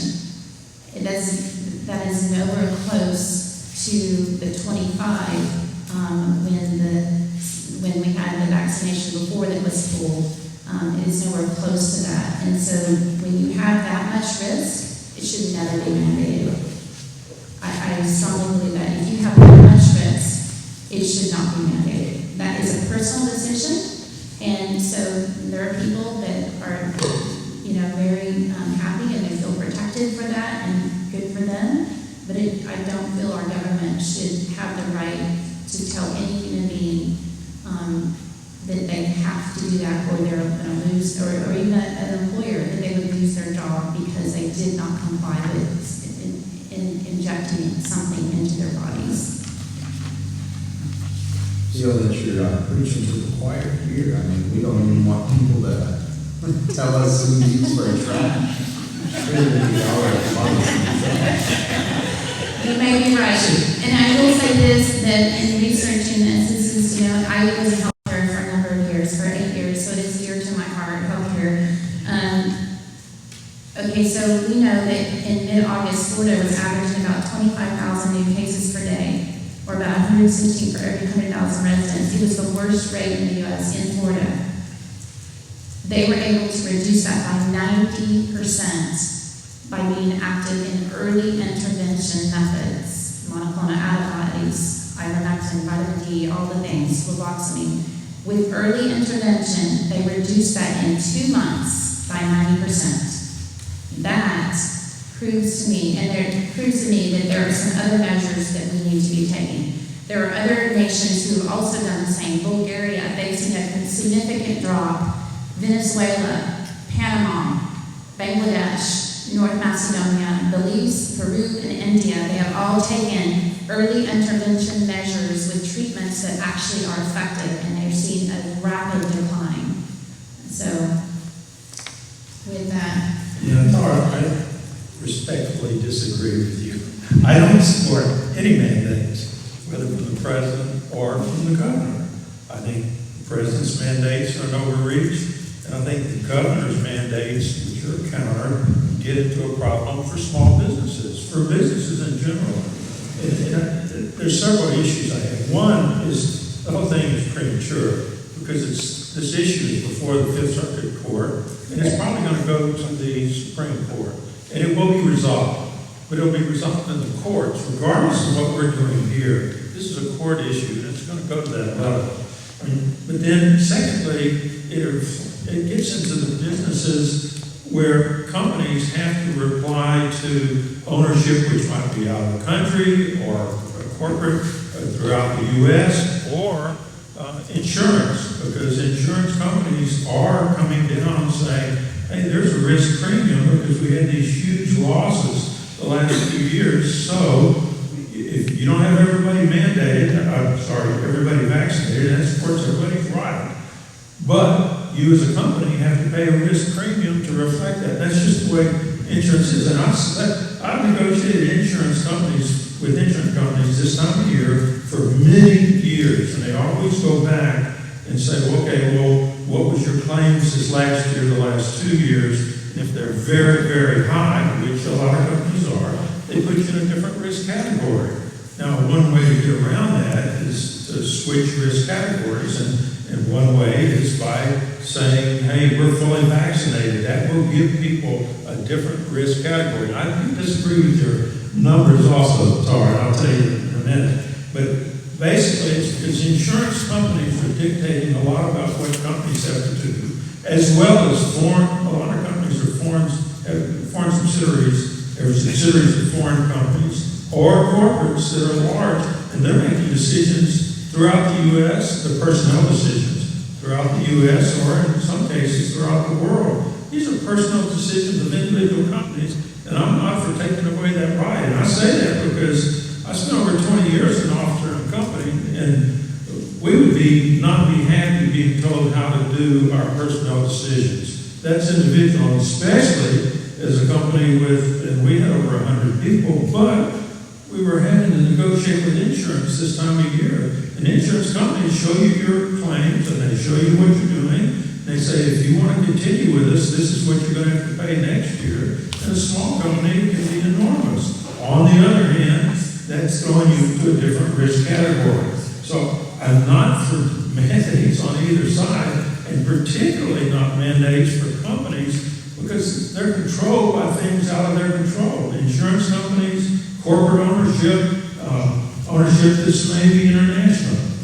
My second point is that the data, there's a lot of questions about, well, okay, this VARS data, which is what you put out, is it valid? And here's what, and it's, the VARS data is put out by the CDC, by the way, and the CDC came out and has been asked, all right, is the VARS data, are all events reported in the Vaccine Adverse Event Reporting System, VARS, caused by vaccination? CDC said no. VARS data alone cannot determine the reported adverse event was caused by COVID-19 vaccination. Anyone can report events to VARS, even if it is not clear whether a vaccine caused the problem. Some VARS reports may contain information that is incomplete, inaccurate, coincidental, or unverifiable. Recently, the number of deaths reported to VARS following COVID-19 vaccinations has been misinterpreted and misreported as the number of these deaths that were proven to be caused by vaccination. Reports of adverse events to VARS following vaccination, including deaths, do not necessarily mean the vaccine caused the health problem. And there's a lot, but this is put out by the CDC, HHS has put out their own, and so I don't think those numbers you're putting out, I think they're challengeable. But more than that, is an individual company has a right to. They're individuals, they have a right to make their own personal decisions. And I understand some people are going to get put out of work, but guess what? We've all changed jobs. And sometimes it's because we don't like the personnel issues that are being put before us. I mean, for one, I was working for a company bought out by AIG, and I didn't like their decision. So what I did, I quit. I went to another company. And fortunately, it turned out to be the right decision because they have a lot of ethical issues after that. My point is, you don't, if you're going to stand up for an individual, you're going to take away somebody else's individual rights, and that's the rights of employees. And this is a very big thing. I don't support this. And going back to the very beginning, it's way premature because we don't know if his ordinance is going to stand, or his edict is going to stand or not. That's up to the courts. And we're way away from having that resolved. So this is an issue that has no business going before the city council right now. You know, at some point maybe, but not now.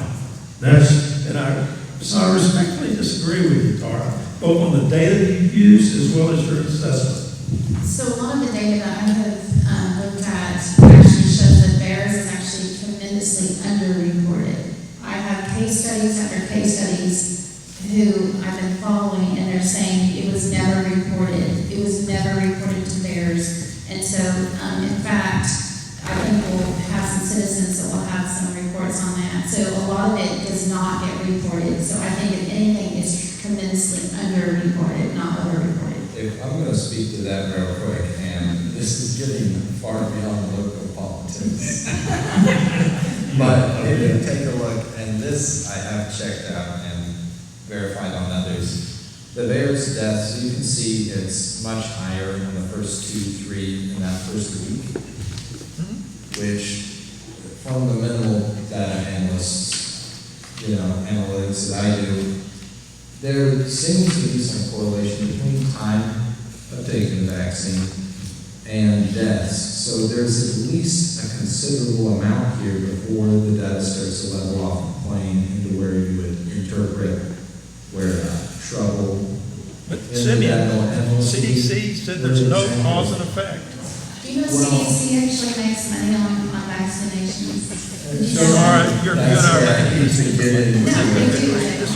Okay, as a point of order, Tara, I think we're way off in the weeds. And, one of the things I hate most about COVID, and I've had it, and several of us have had it, is not the disease. I hate the fact that it's divided the country. I mean, good friends hate one another now because of COVID. You can't talk about, used to be you didn't talk about politics and religion. Now you don't talk about vaccination. And I respect everybody's, and I'm sure the rest of us do too, we respect everybody's point of view. I'm not gonna try to argue Tom into my position, or he's not gonna convince me, it's just okay.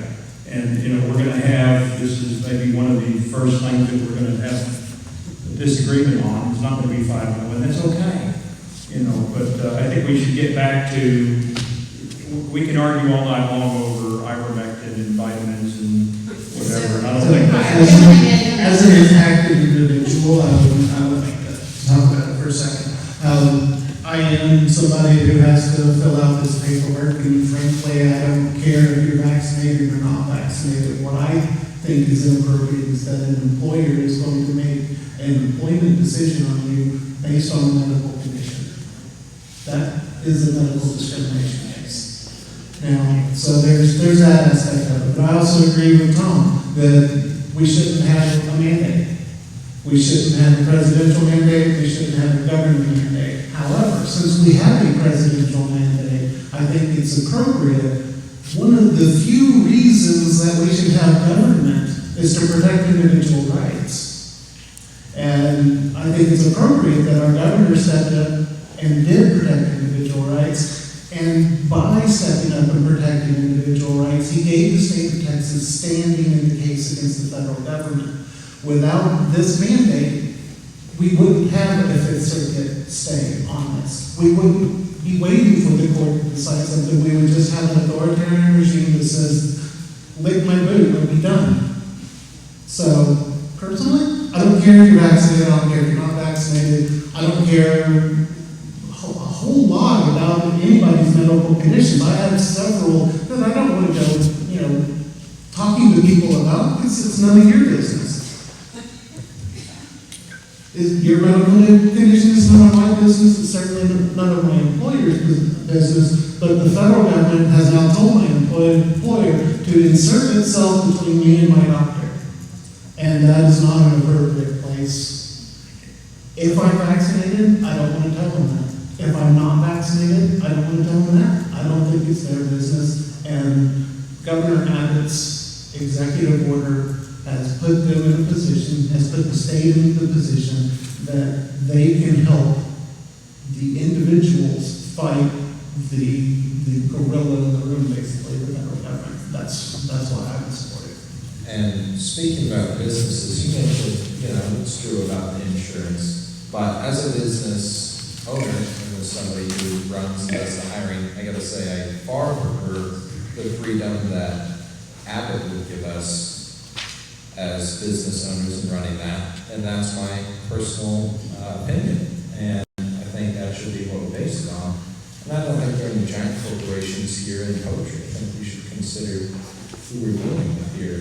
So as one of the representatives that say, I much prefer this, and it may be 100 employees and above today, but this would prevent, if there was future mandates on smaller companies, if Abbott's rule stands, and I know it is in Fourth Circuit Court right now. Fifth. Yeah, fifth. I know that it is, but if it stands, then I'd like it to. And I'd like it to apply to us as well. I speak as a business owner. First thing I said, Simeon, is this is premature.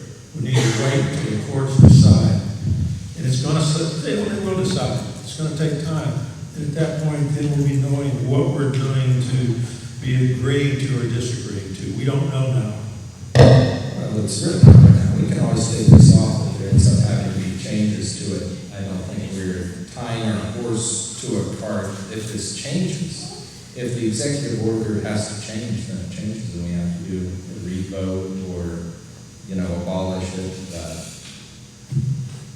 No problem working with what we have. Simeon, we just have to disagree. I'm not going to have my name associated with this because I've been in this position, and I don't think that this is anything that a company should be told what to do on personnel. So we just disagree, and I don't support it, and everybody's free to vote what they want. And I agree with Brian, as I said, if a person doesn't want to get vaccinated, that's their business. That's not my business to tell anybody. On the other hand, if I'm running a business, I do have to make decisions on the best interests of the owners. And the best interest of the owners is what we end up having to deal with. So we just have to just agree we're gonna disagree. I don't support this. I think Councilman Terry has a question. I have a question for the council. So, I'm with Brian.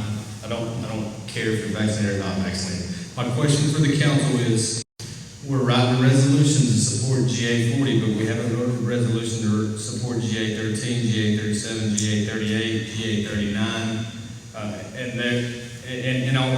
And my question for you, Brian, because you volunteered it, is how does this resolution help you and other citizens?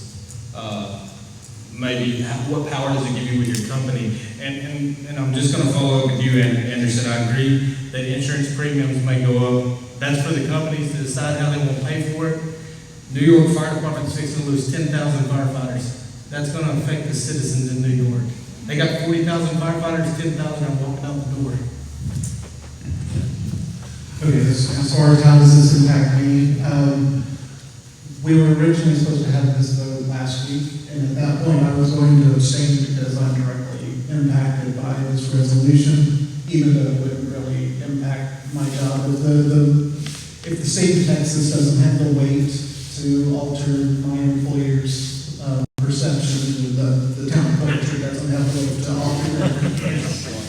Now, how does it impact me though? It impacts me, and I had to file all my paperwork, so I'm voting tonight because it no longer has a direct impact. But I think that voting in the spirit of individual liberty is always worthwhile. But it doesn't give you any additional power with your employer. I think this is the town of Poetry is also saying that you can't do it, or that it supports GA 40. I also know two other citizens now. Yeah. So that again, I'm voting in favor of individual liberty. Okay, so we have some citizens who would like to speak on this item. Eddie Anderson. It's good to stand up.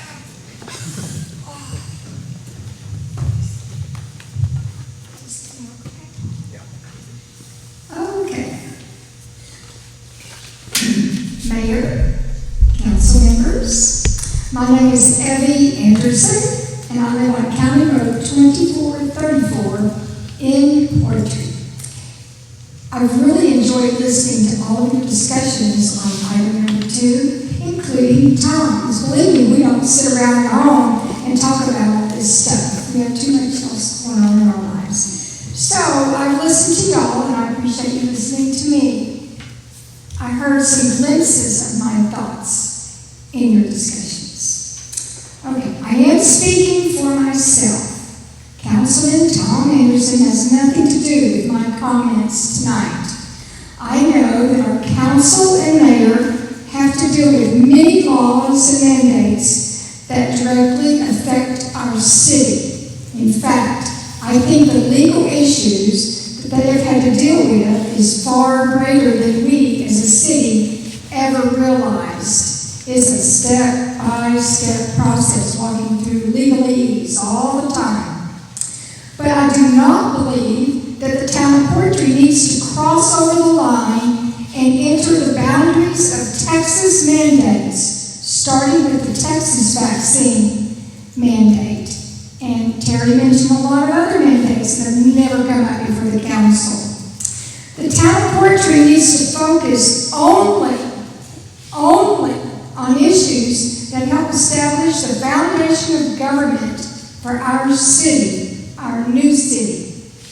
Voting to approve or not Governor Abbott's mandate tonight can easily set a precedent for future laws and mandates of Texas. Will the town of Poetry be expected to vote in favor or against other mandates that are Texas politics and not Poetry government issues? I'm not saying vote yes or no tonight. I'm saying, in my opinion, our city council and mayor should not be spending any valuable time and resources on a Texas mandate that is presently in the court system with the outcome to be determined. Again, I hope our town of Poetry stays focused on what is best for our town and not continue to address state matters we have no control over. I hope a precedent of voting for mandates and laws in Texas is not set tonight. In my opinion, this matter should not even be on the agenda. And I do appreciate your time and listening. Thank you. Thank you. Thank you, Eddie. Okay, Chris Brown. I have to use a microphone. I talk really loud. Oh, come on, gotta get it on the recording. It's for recording. They'll turn you down if you don't. I'm close to have to hold this. Pretty close. Okay, first of all, I want to tell all you guys I appreciate y'all because I know what an effort it is. And we appreciate so much that all of you guys stepped up to this job because this first 2 years truly is going to be a test. I'm seeking to supporting our governor. I'm a Texan. I vote in Texas. This state matters to me. Everything that happens in this state matters to me, not just here in Poetry. The last time I checked, I still live in a free country. Last 18 months has been a little questionable, but I consider my rights and freedoms to be granted by God and not by any governing body or man. Whenever there is risk, there must also be choice. Any mandate is a direct violation of the Nuremberg Code of personal autonomy and informed consent. These shots are under emergency use authority only. That means they are not even through stage 3 and 4 trials. We now see the evidence that the shots do not keep you from getting sick, and they can still transmit disease to others. Israel is one of the highest vaccinated countries in the world and has seen skyrocketing rates of illness and death. Here in the U.S., Vermont is the highest vaccinated rate with 91% of everyone 12 and over. The rate of illness is 300% higher than in November 2020. Looking at the VAERS report, which by the way is notoriously underreported, to the tune of, they say maybe about 10% of things actually get reported, and you can talk to doctors about that. I'd have brought mine with me if I could have. The D-dimer, which is an indication of blood clots, are elevated by 400 times. The troponin, which is an indication of heart damage, is elevated by a factor of 205 times. Death and cardiac arrest by 96 and 93% respectively. And this is the really scary one to me. Pulmonary embolisms by 954 times the normal. As of October 29th, there have been 18,078 deaths. And by the way, for people who don't know it, the CDC took out everybody who had died in May. If you are not 7 days past your second shot. So if you die after your first shot, you're considered unvaccinated. And that's how they report you, if you get reported. Okay? That more than doubles all the reported deaths of all vaccines from 1990 until now. As a reminder, there were about 30 deaths from the swine flu vaccine, and they pulled it immediately, never to be seen again. I'm sorry. Anyway, I respect everybody's opinion to make their choice, but it needs to be a personal choice. So, Thank you, Chris.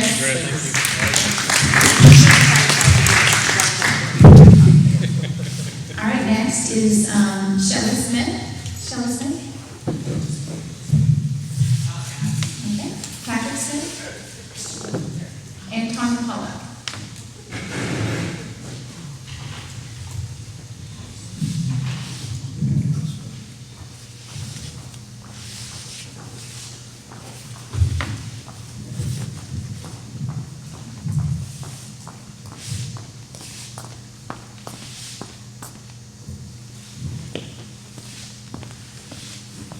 I am Tanya Pollock. I live on Fort Post Lane. Wanted to tell you all thank you for the council that, has stepped up and did this job. I know it's been hell. I know it's been crazy. But thank you all for your service. It is not an easy job, but I appreciate you very much. I just want to say thank you for taking the time to listen to us. Thank you that you are speaking to this issue. come January 4th, you know, I'm gonna have to possibly make a decision as well. And that sucks, because last time I looked, it's my body, my choice. Thank you all for taking and listening to us and speaking to the issues.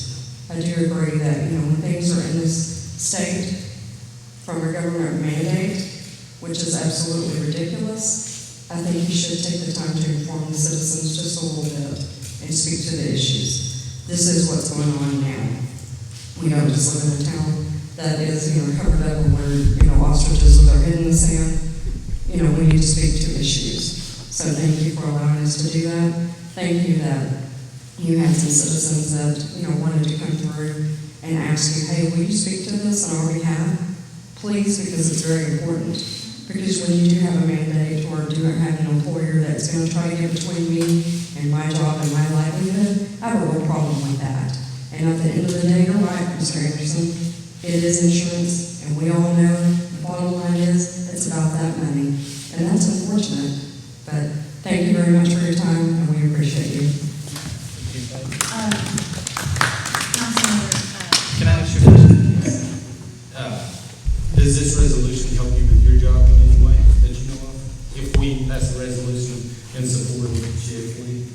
I would hope so. I'm going to, you know, let them know about that, but I just appreciate the time, and again, that you all have taken the time to speak to the issue of what's going on, because it's very important, and possibly could be on the list of businesses in our town that, you know, will hire and not require that. So yeah, it could be a very beneficial benefit later on down the road. Who knows? Thank you. Thank you.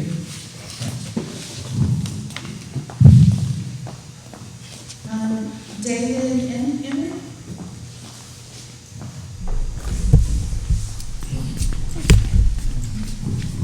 Okay, thank you all. This is real personal to me because I have several incidents that have been involved because of it. I have one friend that had a daughter that was an RN. She was required to get the vaccine. She, 1 month later, got Guillain-Barré beret, and she's been in the ICU since March 21st. Have another set of first responders, husband and wife, got the vaccine, and they, 1 month later, got ill, and then they both died about a month later. Okay, the next one is a very close friend of mine. He's a retired paramedic from Rowlett Fire Department, Chris Weinsack.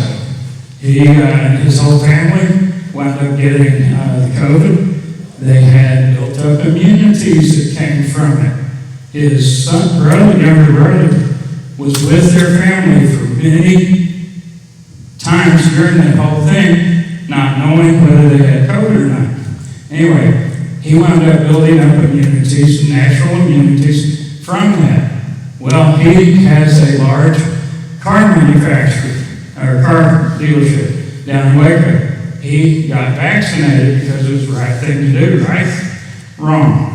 He wound up, because of having, until his brother went through University of Texas Southwest Medical, they've been doing studies on immunities, and he's part of that, and wound up his brother wound up having high immunities, and when he took the vaccine, it wound up that the vaccine didn't know what to do inside of his body. And so he wound up getting clotting in his heart. He wound up in ICU for over 2 months. It was clotting and shutting his body down. This is all documented. His brother Chris is almost finished with that study. His whole family's been in it. He has a air medical helicopter service out of Greenville. They were sent down to the border right now to help down there. Is why he's not speaking on this issue. Anyway, the third one is my daughter. The next one is my daughter. They got, the 2 youngest daughters got COVID the very first of the whole thing. Is it over?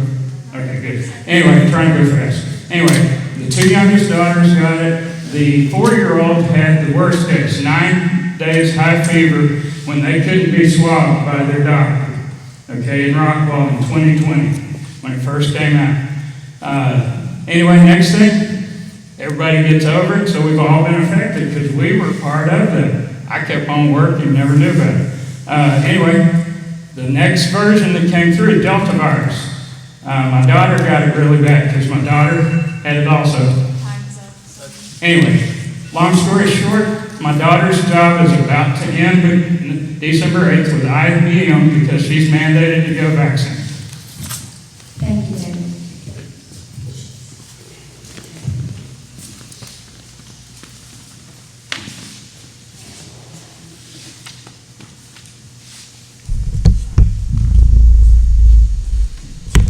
Okay, so we've heard from our citizens, we've heard from our council. Let's go, is there a motion to accept this or, Can we do a bio break, kind of okay, let this settle in our brains? okay.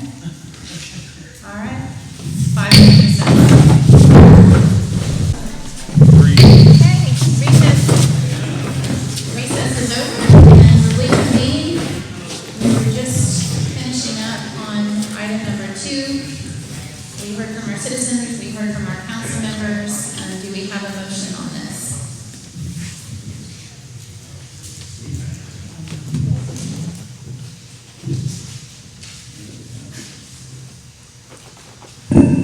I guess since I was the most heavily impacted, I will move that we adopt the ordinance supporting GA 40, Governor Abbott's mandate, anti-mandated federal government's mandate. Is there a second? Second. Okay, we have a motion and it's been made by Vincent, it's been seconded by White. All those in favor, raise your hand. All those opposed, raise your hand. And the motion fails, 2 to 3.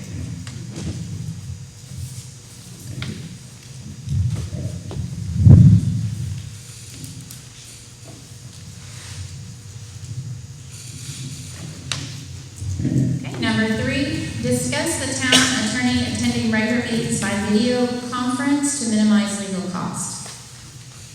They did investigate, that was one of the things we brainstormed about.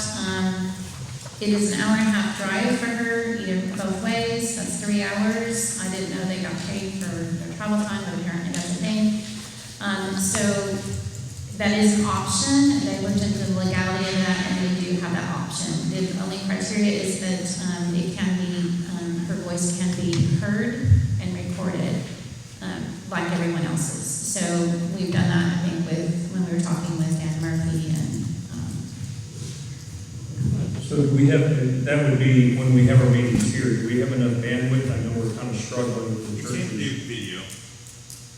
Really? Just be audio. It would be an audio, yeah, as long as she can be heard. It really shouldn't happen until we have some more hardware, like switchboard, special device, connect to phone. You really shouldn't do it before that. Yeah, we need like a little mixer board or something so we can bring all this together in one feed. How much do you think that would cost? It's already in the budget, it just needs credit card. Yes, that credit card again. Can we vote to make a payment on that since it's kind of in the agenda item? I mean, that's contained within it. It's to get the town attorney to be able to do the video conference. And I suppose it'll be above $500? No? I mean, it's probably an hour of her time, right? What's her billable rate, 150 an hour or something? 180. Okay, so an hour or so in the fire with a cheap mixer. I guess this is, other towns use lawyers by video conference that we know of, or would this be a first? Well, I think through COVID, we've had a lot of that, but they looked into the legalities and apparently it was fine. And the TML says it's okay? I haven't checked with TML. Well, I guess I'd make a condition, as long as TML says that's okay, I would be in favor of it.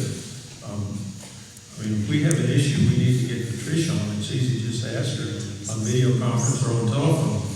On the other hand, a lot of what we discuss, we don't need her on. So I think we have enough sense to know when to ask her for a legal opinion.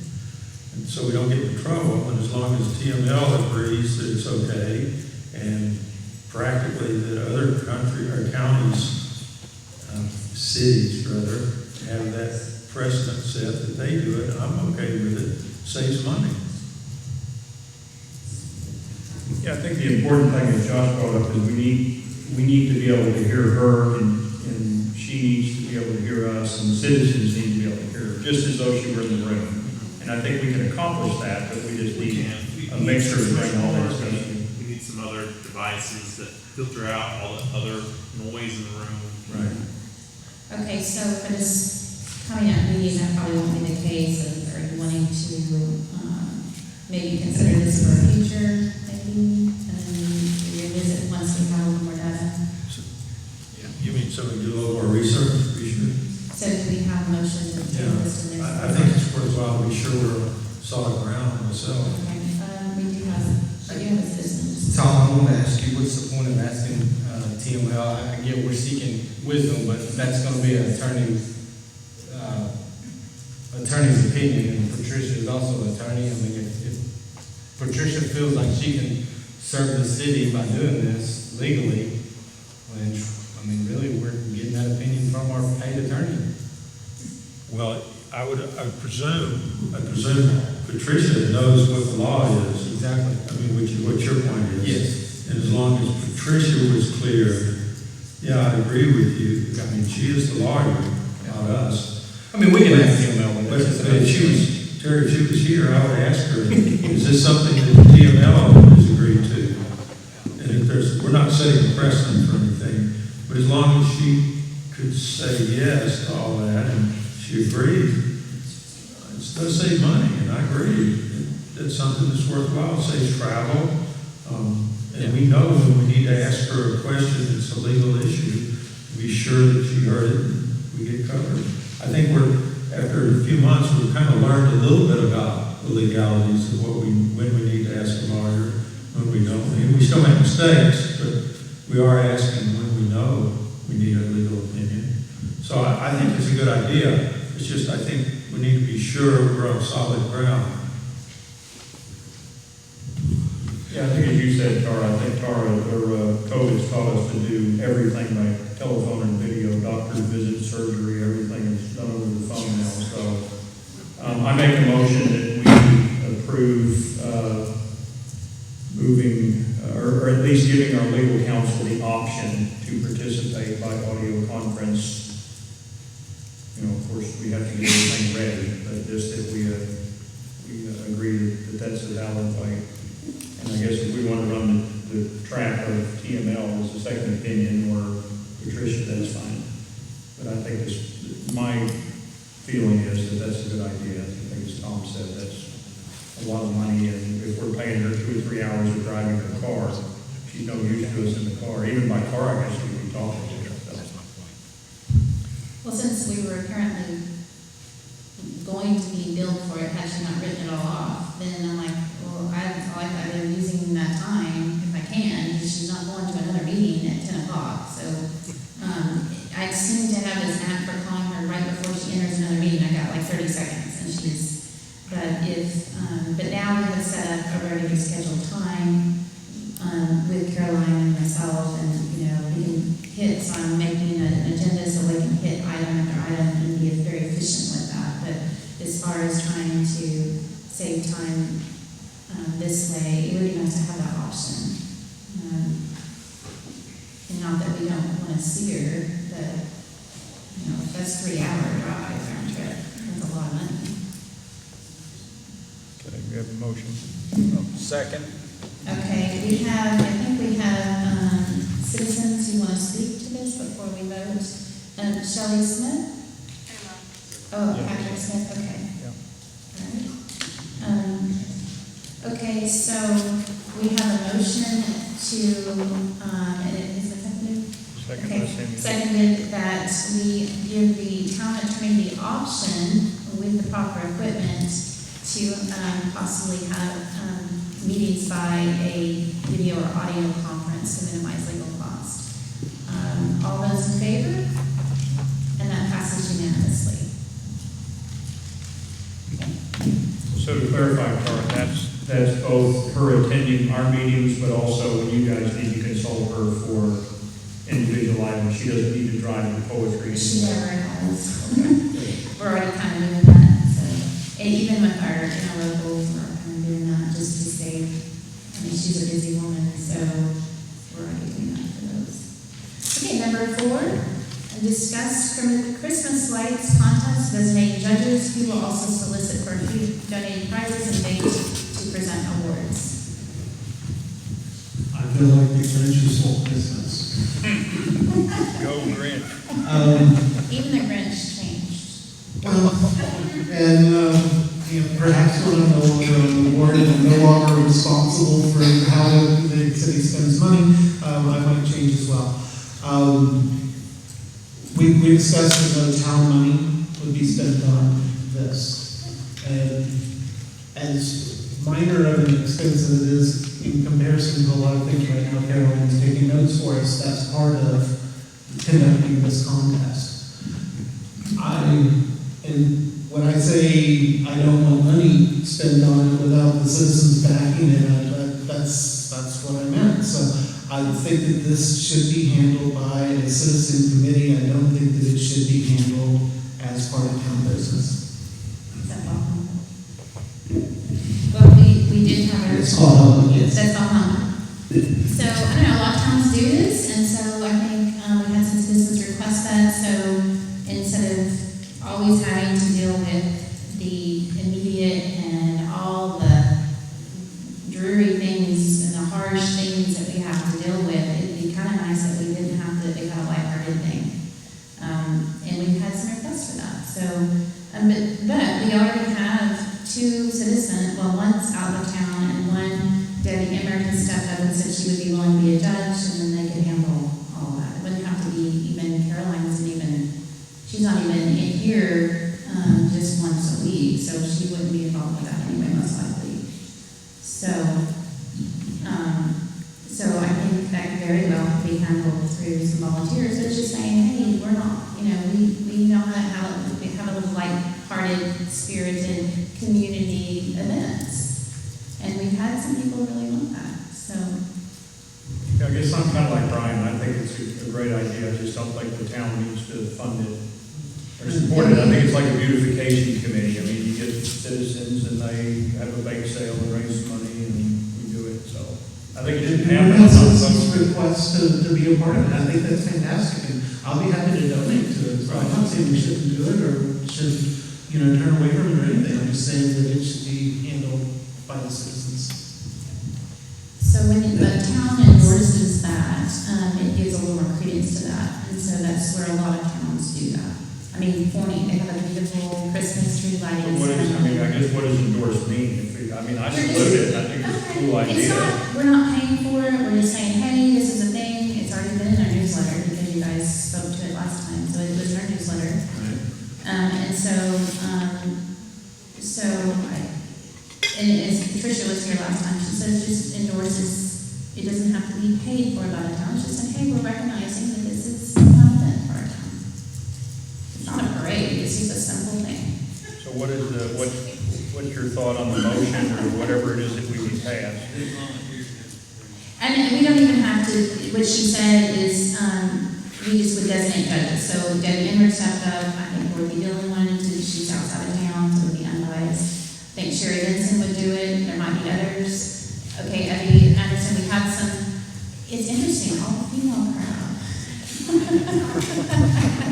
It's the female crowd that are interested, so we have, since this agenda item has designated judges, maybe there's, we just vote on, they've raised their hands, and we can just say, hey, if you want to handle this, you solicit for everything, you handle it, and then just go to town. Can the motion be something like the council supports the formation of the citizens group to present a town Christmas event? Absolutely. But we're just giving some credence to it, that we recognize this is an important, we're not just about passing resolutions, we're hopefully building more community. And so we've had a number of people who said, let's do something fun for the community, not just have boring meetings. Let's just do something that's a little more lighthearted. But yeah, you could do that. Are you willing to do that? Well, again, promotion of Christmas or having a tree or any of this other stuff. I just think it's not something the council needs to be in charge of. You know, I don't think we need to be dealing with that, but I'm certainly supportive of a citizens committee being formed that the council would, you know, say. Okay, so we have a motion for a citizens committee to handle this. And it looks like we have at least 4 hands raised. 5. 1, 2, 3, 4, 5. We have 5. There you go. Okay, we got our committee. So if you want to be in charge of that committee, you don't have any money.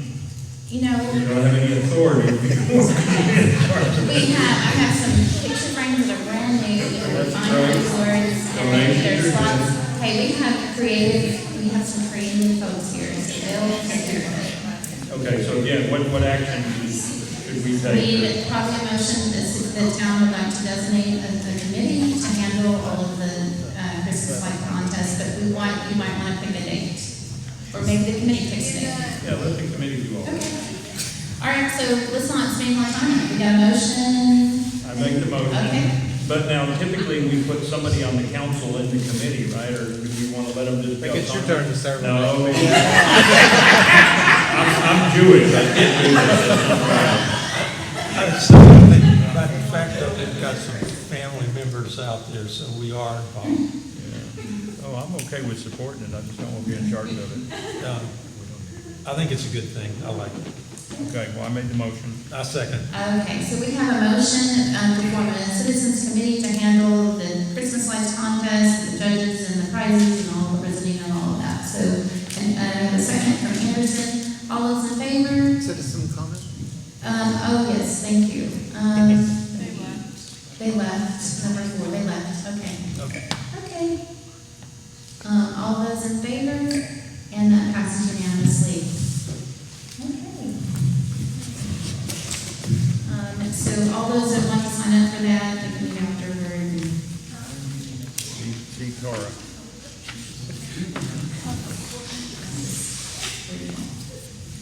Okay, so number J, general public comments. We have, okay, general comments, Ed Ballard. Ed Ballard?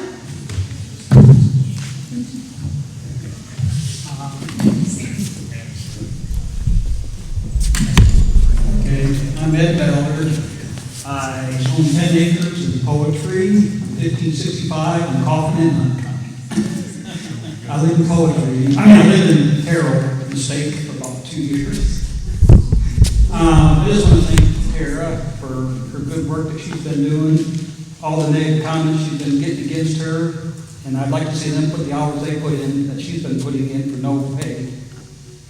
And my heart's in poetry. But just all the, poetry wants to say country, then they hear all these people, the first thing that they want, better roads, better roads. Better roads are for cities, not country. I grew up in the country on gravel roads, and I think they're still gravel. A gravel road, you're going to road grader down 2 or 3 times a year, and you're good. The asphalt roads get repaired 2 or 3 times a year with potholes. So, but that's beside the point. And the trash pickup, they didn't want everybody, they didn't follow the recommendations of the committee. And then all the trouble they've been having with the different, and you can't have the dumpsters because the provider don't have dumpsters. They went through recommendations. It would have been an easy transition. So I think it's working out. It's getting better with getting over the rough bumps, and it looks like we're headed in the right direction despite all the negativism that's been out there on Facebook. Hopefully that's just a small minority of